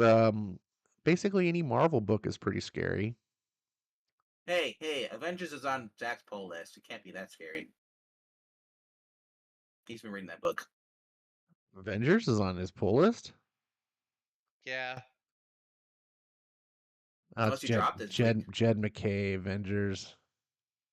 Yeah, it's not bad. It's a step up from Jason Aaron. Well, that's true. I listen, mean, that's, my left foot is a step up from Jason Aaron. So That's a great book. so Ultimate Universe, I would be curious about because Jonathan Hickman It's a one shot. can be amazing. I've witnessed, and I'm curious after listening to you guys talk about it. But it's also $7, so F you, Marvel. I'm not paying $7. Sorry. I'm wondering if all of their #1 books with Jonathan Hickman are so expensive because they offered him a crap load of money. And they're like, oh shoot, if we're gonna afford to pay him, we're gonna have to up the price of his books. Mm-hmm. And flip side of that too is they probably know like, oh hey, we got this star that people want, so we'll just up the price because we know people will pay for it. You can't. He's doing better on this than he was in his stupid Savage 6 book. You can't charge that price for Spider-Boy, right? Because Spider-Boy is also 40 pages. It's also a #1 at 40 pages, and it's $2 less. But who's writing that? Is that the Dan Slott? The Dan Slott one? Yeah, that's why. Paco Medina's a great artist, though, but sucks. Paco Medina is a fantastic artist. I feel bad that he got stuck on this book. Well, my point is realistically they should be the same price, but it's basically you're stamp an extra $2 to get a Hickman book, and this will sell more. Oh, hey, you can shell out $10 for the Superman Returns 30th anniversary #1. Yeah, going back to the original team coming back and adding a new story to it. Sure, it's $10. Fuck yeah, it is. 'Cause it's worth it. No, sorry. You can pay $10 for one book. I will pay $10 for 2 books. Yeah. So this is a book that I started getting digitally. I'm not buying the floppies, but I've been enjoying this. This is a weird book, but is it on Comixology yet? Yeah, I get it on Comixology. Nice. It's not unlimited. I buy them, but with yeah. Image Comics, one of the things I like about Image Comics is a month after they release, they go to half price. So if you can wait 30 days, I just pay $1.99, and usually I'm behind on my comics anyway, so I'm just like I'll just read it a month behind. It's not like everyone's talking about Sacrifice Ficers and I need to be up to date right this minute. And so I just pick it up and I wait a month and then pay $1.99, and it really helps my comic consumption budget. And I'm running out of space anyway. Like I really just don't want to have boxes and boxes and boxes of comics anymore. I don't have extra room. I hear you though. So I'm doing the Comixology Unlimited now. Yeah. Started. So this has been a fun book. Like it's very interesting and it's very imaginative. It takes place on, I can't tell if it's like a fantasy world or like an alien world, but in either case, it's a world where there's like no humans. Like every person is some alien-looking creature, but I don't know if it's like like I said, I don't know if it's like fantasy races or alien, but it's either way, it's wait. not. It's not Earth. It's an Did you Earth-like place, and they're humanoid, like they have the same type of problems that we do and stuff. So it's able to tell a story about conflict and issues without bringing in like the real world to it, which I think oftentimes lends to powerful storytelling because people don't get a hang up of seeing something that triggers them. Comic Fox, did you say it's fantasy racists? No, races plural. Okay, I wanted to clarify that. Sorry, I wasn't enunciating precisely. I'm glad I wasn't seeing it drinking anything because I would have definitely spit take right there. So, anyways, I recommend people try this out. Who is it that liked it? It was Jay Lucian. I think it was him that was big on his list. So I was like, I gotta try this out. It's Rick Remender, and the art is by Max Flumara. Mara. Oh, There's Max- cover artist too. So the Yeah. cover artist is the interior artist. Yeah, the interior art looks like the covers. What you see on the covers is what the interior will look like. Not this one. That's a variant. That's very important. Yep. Very much. So, anyways, so that's a book I don't pick up physically, but $1.99. It's especially helpful, Zach. Like, well, what Zach talks about, because I'm empathize with him, is on the miniseries. I'm just like, oh, it's like I'll just pick it up digitally. Zach, just question, Zach, did you ever read any of the post-crisis Superman books? Any of the titles? No, I hadn't read Postgres. The only thing shoot, I don't know if I've read it. I mean, all right, first of all, everything in DC today is post-crisis because it's all coming after Crisis on Infinite Earths. But You're talking immediately after. Yeah, I'm talking about from 1987 all the way up to 2011. When Flashpoint happened. Yes. Yeah, no, I read stuff around 2000. Maybe these are the before. The reason I'm excited about it because these are the writers that I love that were actually writing good stories with Superman and stuff. And they're coming back and they're adding on to the same creative teams coming there. You're not getting modern writers trying to say, this is our interpretation of John Byrne stuff. So that's why it's worth it to me. I'd rather, it's cool to see these creators be able to come back and write that stuff without having to be heavily edited by the woke, SJWs. Well, listen, to an extent, that's why I'm excited that Jonathan Hickman is coming back to write Ultimate stuff again.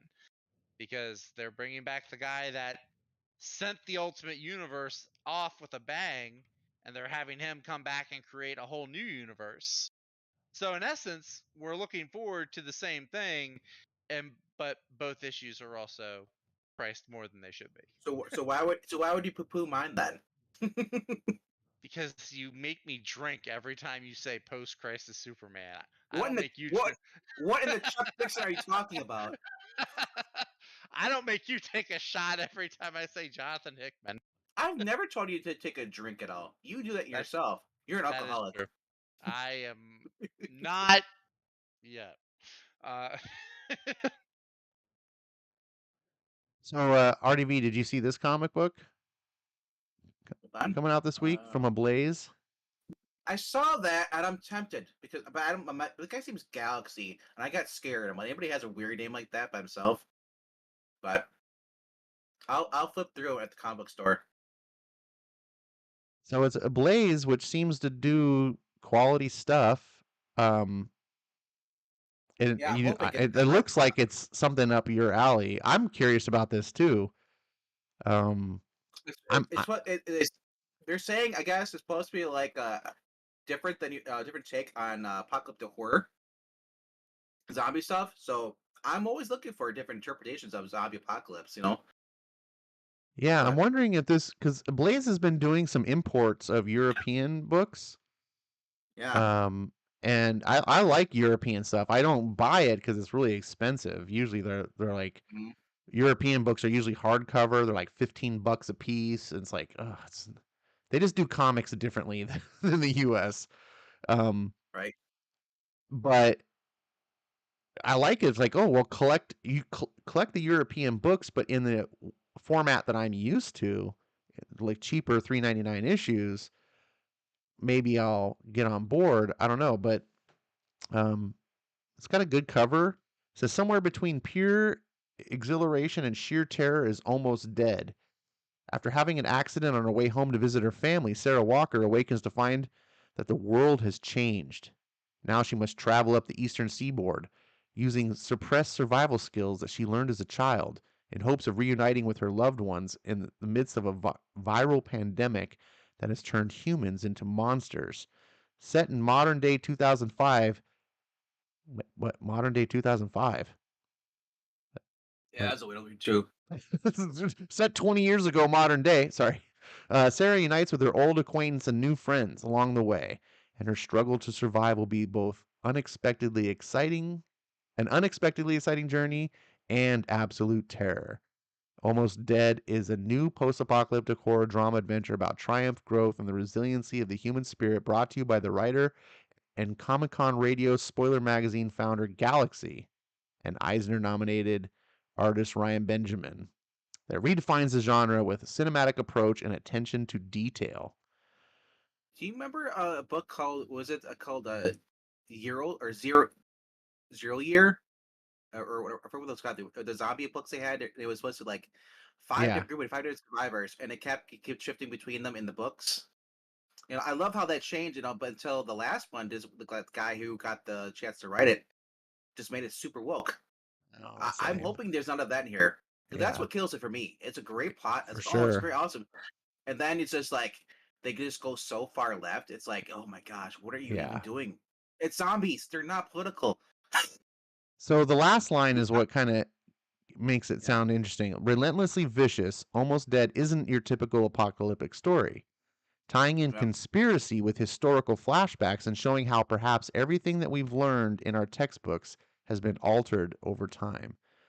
I love alternate history stuff, so I'm with you though. I get I get red flags when I see like the female protagonist. That only because it's not that female protagonists are bad. It's because that's often the MO of the woke is to write the badass female who can do everything, don't need no man. And so when I see that, I'm immediately like, oh, red flag. Is that going to be here? I also red flag is that this person is a writer for Comic Con Radio and Spoiler Magazine. Yeah. So Never heard of that. if he's part of the, how do I say, like The this, woke. the outside comic community, Yeah. that's mostly like the woke, right? You know, it's who knows? We'll see. But Ablaze has Alright. been a good publisher. Like I can't think of anything Ablaze has done that has received any sort of like, oh my good, Well, like any sort of Mark, negative press. we just had that other one with Marco Cicchetto just did. I think it was through a Blaze was the other zombie book. Mm, I don't know. Yeah. So, but I looked at it and I'm kind of tempted to check it out. There's also Boom Studios got the Space Between. I was looking at that too. I'm not sure what that's all about, but it's a couple different first issues popping out this week. Yeah, this cover is not doing it for me. You want to close one of your tabs? I think you're starting to robot a little bit. You were. Oh, I got a froggy there. voice. That might be it too. I think I- that's just Discord because that's what Oh. it normally Yeah, sounds Discord like. sometimes does that. Um, yeah, this I'm sure this cover's not doing it for Zach. Is it? I don't know. You can't see it, but I'm shaking my head. Why? He saw his comment finally. You know. I just hate the fact that he changed that stuff. Did Ash just go quiet, or he just I'm He's on I'm the phone. here. I'm giving you guys the opportunity to. Well, I'm I just maybe you're scrolling through the books. Yeah, because you're roboting a little bit too. That's why I was like, did he just like think he's talking to us, but we can't hear him? It's one of those moments. So this is a bad week for me. I don't have anything on my list. I have a small list this week. Other than Sacrificers, which I guess is my digital list. For those who like trades, there's the Super Sons Omnibus coming out this week,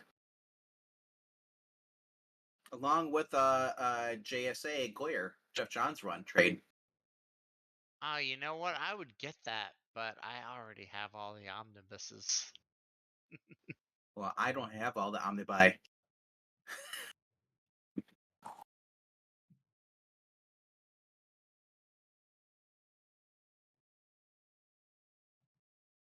Yep.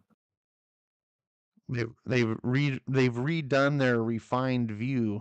I can't. Did they finally? But no, but see, reprints and variants are still together. I hate that crap. If I want to show what's going out as like facsimiles, it's all I it, just it makes want it with the variants. just Drives me nuts. I don't want only. Okay, that's what I want. Okay, yeah, Super Sons hardcover, $125. In stock trades, 95. Something like that, probably. Yes, be 42% off on in stock trades. Yeah, Gotham by Gaslight Extended Edition. What's that? How many pages is this? Over 1,000 pages. Yeah. I'm really disappointed though that you didn't use Jorge Jimenez art on the cover. Yeah. Or if you did, that's a bad Jorge Jimenez cover. Yeah, I guess it is Jorge It might be a Jimenez. variant. Maybe it is a variant cover. That's him. It's just man. No, not it said maybe they'll have a. No, if you scroll down, maybe in the other, not on this one.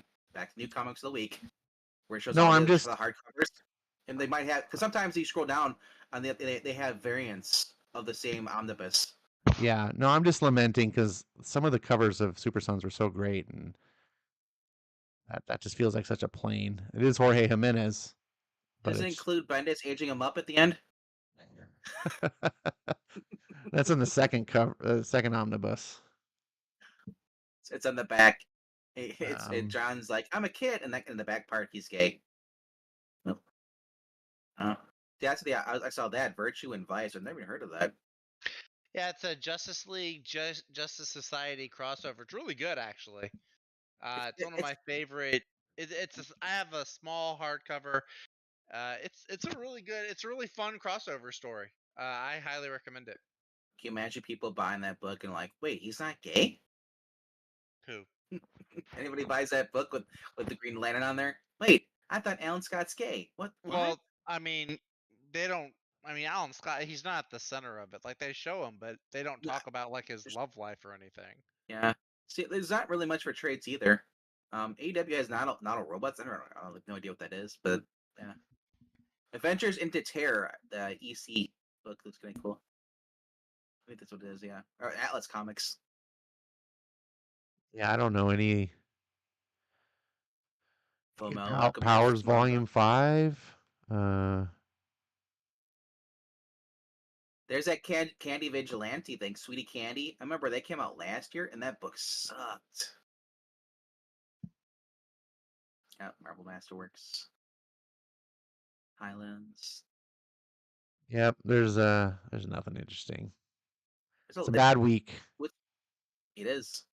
Spend your money on candy for the kiddos for Halloween. Like I said, yeah, the Gotham by Gath Extended. I have no idea what that's supposed to be, though. Just Gotham by Gaslight. But what's extended about, though? What's added to it? Search for Ray Palmer. More murder. I don't know. More gaslighting. Oh, it also collects the sequel, Batman: Master of the Future. Oh, okay.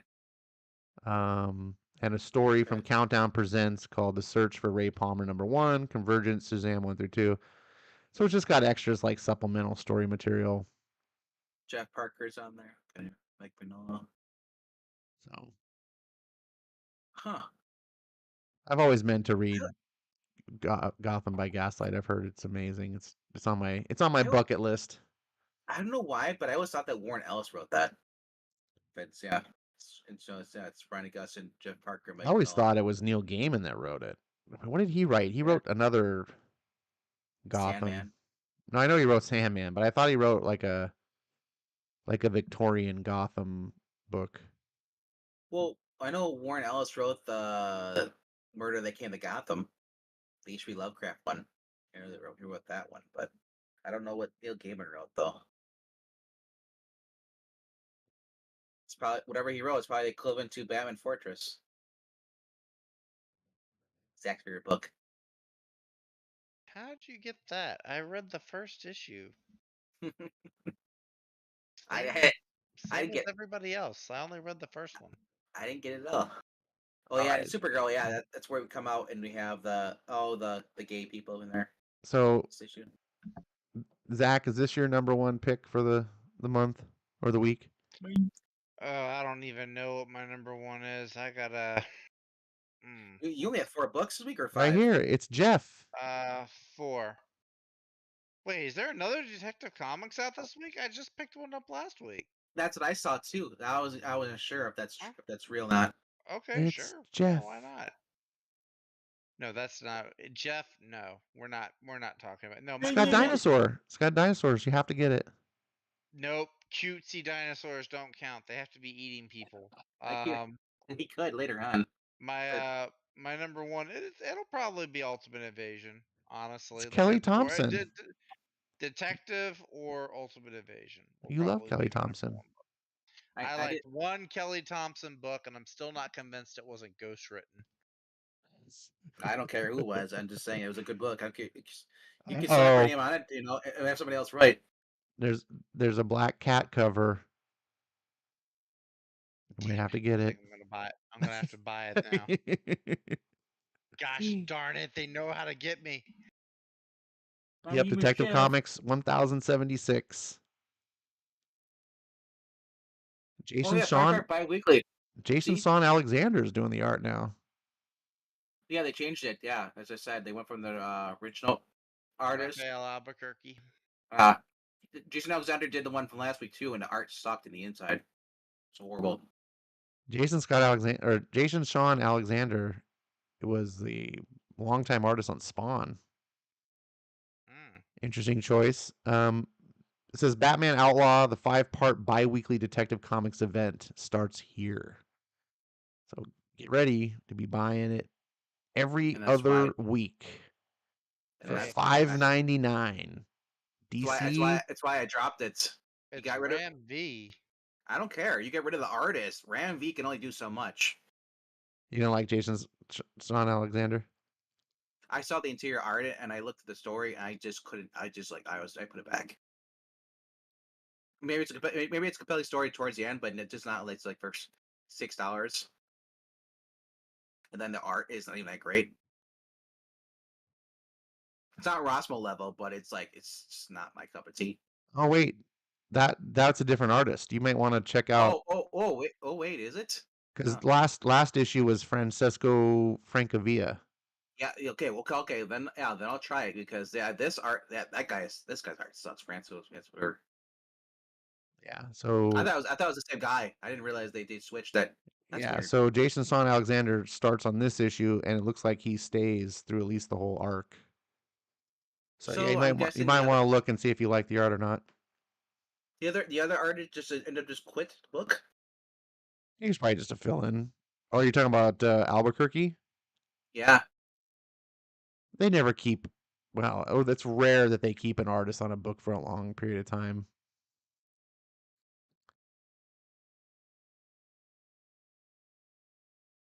Rhaegar says, "Is $5.99 expensive? I think it's cheap." You think $5.99 for a comic book is cheap?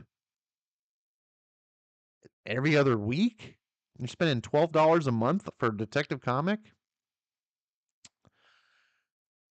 Okay. At least, hey, you know what? At least this is cheaper than a gallon of gas. Because most comics, or no, sorry, this is more than a gallon of gas. I got that backwards. Screen went black. What happened to my screen? Oh, I lost Discord. That's what happened. That's why those guys are silent. Oh, yeah. Discord, sometimes when I'm sharing video on the Discord, it sometimes crashes it on my computer. And takes a second to reboot it up. But we should probably be calling this anyway. There's no point to extend it as long as we did.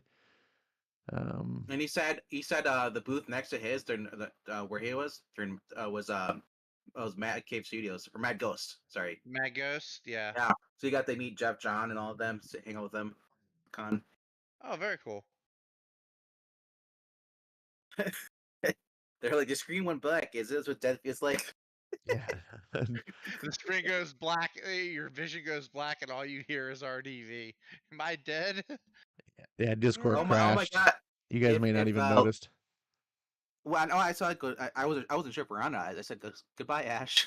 Yeah, I was about to say, I was like, I don't know if we're live anymore. Like, what happened? If Little Rhaegar hears me and it sings Grizz Black, how's it going, Little Rhaegar? All right. Well, Detective Comics is the #1 book for a week that has just shitty comics. I guess your Yeah, guys' there's top good 5 ones. is not going to be. Yeah, I'm gonna have to look for something to take the 4 and 5 spots. I can give you one of mine. I know there's a new chapter of One Piece out, but I don't think I can count that. RDV doesn't like when I include manga. It's called Yeah. comics, not Japanese porn. Oh. It's not porn. It's Japanese comics. You just read it from right to left instead of left to right. That's a manga. That's not a comic. It's the same principle though.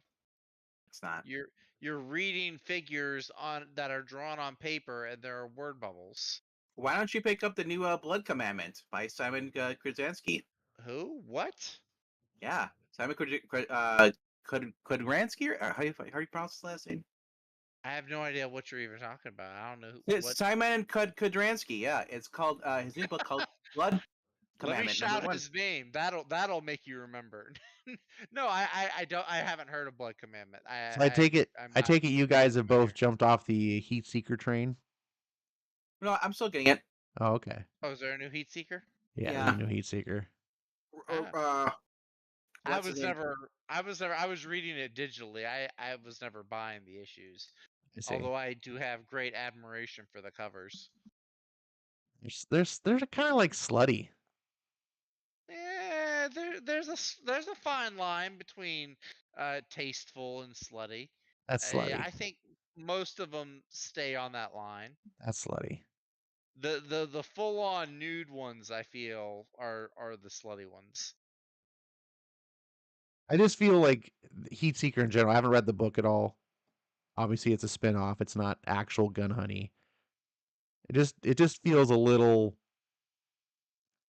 It just feels a little sluttier, like a little. So this Blood Commandment sounds pretty cool. It's this father and son living isolated in a shadowed valley surrounded by mountains and thick forests. And then it says be living off the grid, away from prying eyes, in the heart of the forest country. He spends his days teaching his teenage son Will survival skills, but Will has questions about his dad's, his fear to basically his past. He's afraid to answer it, and about why they never leave the valley before sundown. It's a 4-issue horror miniseries. Miniseries turned off. But it's worth it because you're getting the artist and the writer are the same person. I have no idea who this person is. Well, that's not always worth it. A lot of something epic. Tonko Terror. I haven't been reading something epic. My problem is I don't really like Krasinski's art. I'm just saying it's something different. So no, it is different for sure, and it may be great because something epic was. I haven't been reading it, and it's difficult to. You should also be getting Godzilla. Oh, the Godzilla's You're- pretty good too. Something Epic was Yeah. really powerful. My problem is, well, first of all, I'm behind on comics. But Kudransky's art it's not that he's a bad artist. He just has a style that's not pleasing to my eye, I guess. Because clearly other people like him. But he's very like muddy, is the way I would call it, which I think works good. Like you turned me on to that horror story that he did. Town Called Terror. Yeah, Town Called Terror. I thought it worked well when he was doing a book like that was like a horror book.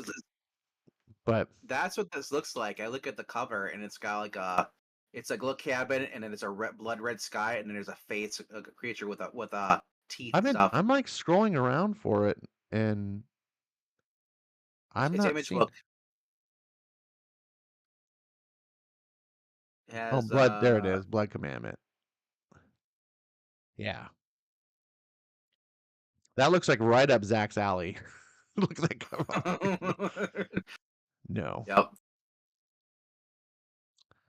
Nope. All right. Well, I won't ask you what your guys' number one picks are, because that's what you do your show tomorrow for. So stay tuned. If you guys watch every Tuesday and Thursday, they do their top picks of the week. Their Tuesday is for their anticipated books, and then they come back Thursday and give the opinions on which books actually lived up to the hype, which ones were surprises, and which ones were duds. And there's an eclectic cast of characters on the show. It's an earlier time frame, so you don't have to stay up as late. I think it's a good time to call it quits for tonight. Thanks everyone for joining us. If you're still here, I appreciated the conversation in the chat, and thank you guys, both Vankman and our boy Zach, for coming and hanging out and talking comics. It's the least I could do to help out a friend. It's going to be sad when there's no more Firepower to talk about, but I'm looking forward to. We will have G.I. Joe. I was going to say the one final thing is we didn't really cover it because I closed the little browser thing, but the G.I. Joe preview. Did any of you guys read the Duke preview? I read it. No, I haven't read it. I haven't read I didn't know there was a preview. Yeah, it was in Void Rivals. Yeah, I did. So guys, even on the pirate copy, it says at the end. Vinkman, you know this because when I showed up on Thursday, I hadn't read any of my books. I was just able to read Void Rivals today. So, and I still have a few. Like, I still haven't read my new Green Arrow, the Detective Comics, the Captain America #2. I haven't read those yet. I've only read a handful of my new books because work has been crazy. I spend most of my day driving. So hopefully with the smaller number of pulls on Wednesday, I'll be able to have them read by Thursday. All those darn old people for your time. Hey, they're the reason I have money to buy comics in the first place. It's all good, man. It's all good, man. But yeah, I'll have to go back and read that Duke preview then, because I am very curious to see how that goes, and very excited for it. Let me real quick here. I was trying to put this up on the screen so you could see, just to get a little taste. You can read it yourself, obviously, but I was not interested in this. I mean, mostly because I'm not wanting the miniseries, but Kirkman's been drawing me in. This is kind of cool. I got kind of Captain America vibes. What about you, RDV? You said you read it. I kind of didn't care for it. It just felt it felt like it might as well just be a Larry Hama book. He was getting too serious for me. Oh. I like books with more humor. That's why I like reading the Ninja Turtle stuff, Transformers, and stuff. Void Rivals. I mean, for those who like G.I. Joe, I mean, I hope it's close to what you liked in G.I. Joe books. You're reading the Marvel and stuff, whatever one you liked. But yeah. I'm also not a fan of the pop art. Whatever that is. Oh man, I like the pop art. Anyways, all right. Well, So it's I um, kind of dig it. It reminds me of it looks like a little bit of a cross between Darwin Cook and Chris Samney. A little bit the art style. You get Yeah. rid of the little dots in the background, and then it looks so much better. That I don't photo. mind. I don't mind the dots because it looks like it's a flashback. I know I was supposed to be a flashback, but geez, it's like I don't mind that. Like, I wouldn't mind if they did that with like Captain America. Like, if they showed like if this is what he looked like in World War II. I You think that would know, look. when you read That would look pretty cool. post-crisis Superman, it has Oh, those God, dots. Ash, not you two. Not you two. I'm just saying. I'm just saying. John Bernhardt no, had we to. don't, we don't, we don't like Sonny Bono here, or whatever his name is from the YouTube. So yeah, then the flashback is where they do the four color coloring I like the process explosion there. though. That's a really cool 2-page panel, though. I do like that. Yeah. Like holding. That's that toxic masculinity for you, man. Holding the Yep. little kids, saving them from the cobras. Yeah, the little girl should be saving him. She So should this have is the gun. Joshua Williamson, who we know Yeah. has talent. So hopefully he brings it here. It's just a little taste. It doesn't give you much. It's 3 pages, so there's not much to go on. I just like the feel of it. When I was reading, I was like, oh, I got Secret all right. Invasion vibes. And I liked She's like Duke. It just kind of felt Captain America-ish, or like how I want Captain America to be. Like it was nice to be like writing a soldier who's unabashedly a soldier, and he's American, and he's like not ashamed, not like, oh, he's the wrong skin color and gender, and he needs to be like it. Just yeah. Well, yeah. It I would mean, be very nice to read GI Joe as an American task force and not Yeah. like a you win thing. Like, and the look, movies he's try to saving a little girl. Like, I mean, you it's a know, Nick. Like I said, that last panel, I get Nick Fury vibes. It's like this would happen used to be. It's like, oh, yeah, lived for there's a 5 bit of years. Nick Fury too. Yeah, that's a little bit of Nick Fury. For sure. I'm a shell of a man.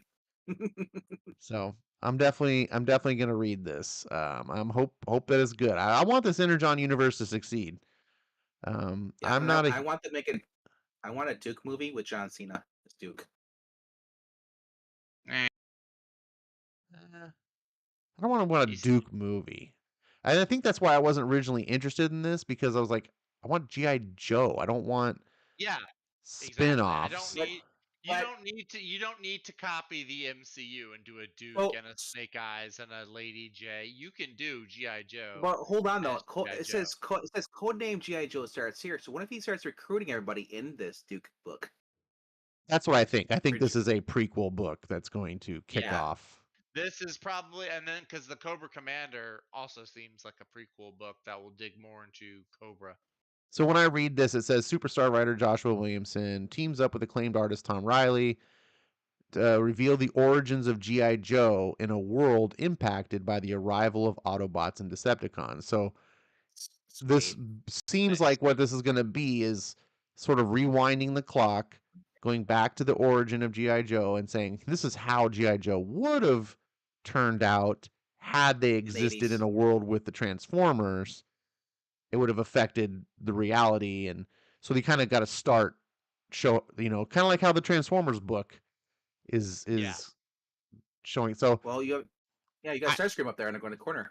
Yep. So I appreciate that. If that's what the Duke book is, it's a mini series where it's just like we're just gonna get things started before we actually launch the G.I. Joe book. That way audiences can kind of like know, because Duke is the leader of G.I. Joe. Even though in this book they have Hawk, who's actually the leader of G.I. Joe. But I guess Hawk is like the first one, I think, isn't it? Yeah. Isn't he the first G.I. Joe, the original one? Yeah. So well, yeah, he's the one who recruited Duke in the movie. That was what's his name? Dennis Quaid. Dennis Quaid. We don't talk about the movies. Yeah. I do. The first movie. Second movie sucked. No, the second one was better than the first one because it wiped out all the UN garbage that they made G.I. Joe to be. Yeah, they killed off Duke, the main character. Yeah, and you know what? We got Roadblock, and Snake Eyes still lived, and we had Lady J, who was way better than Scarlet was. So. Nah, sorry. Got race swapped Snake Eyes. Yep. No, that was the origin movie. That wasn't GI Joe. He never took off his mask in GI Joe. Right. What Origins did is revealed that he was race swapped the whole time. We just didn't know because he I never think took off his mask. I think Origins was a reboot though. No. Origins wasn't. Yeah, No. it was meant to be. It was meant to be a reboot of GI Joe for the movies. It was meant to be a reboot from the two movies that came before. Because Scarlet is in Snake Eye and the Snake Eyes, the GI Joe Origin Snake Eyes, and it's a different actress than who played Scarlet in the first GI Joe movie. Well, yeah. Sometimes actors change. Anyways, I don't it's neither think here nor so. there. They all suck to Yeah. me, so I don't Terrence care. Terrence Howard, example. Okay, I won't get into this. I have work in the morning. Yep. It's time to go. Thank you guys for being here. I didn't mean to delay the ending, but you said you hadn't even seen this, and I was like, "What? You had the book? You could just flip through 3 pages." I know. I didn't read all the way through the letters. It's like I got to the end and I was like, okay, now on to the next thing I have to do. So no, I appreciate that. I'm going to go back and read through these though. Yeah, tomorrow. it's nothing. It just gives you a little taste, like a flavor, and I was like, "Oh, okay, cool. Like I'm kind of curious about this now." So, Nice. you guys, thanks for being here. We'll see you. Hopefully, see all you guys in the audience on tomorrow, today, this morning, whatever, Tuesday on the Geeky Puppet Show, and we'll see what they pick as their top books of the week.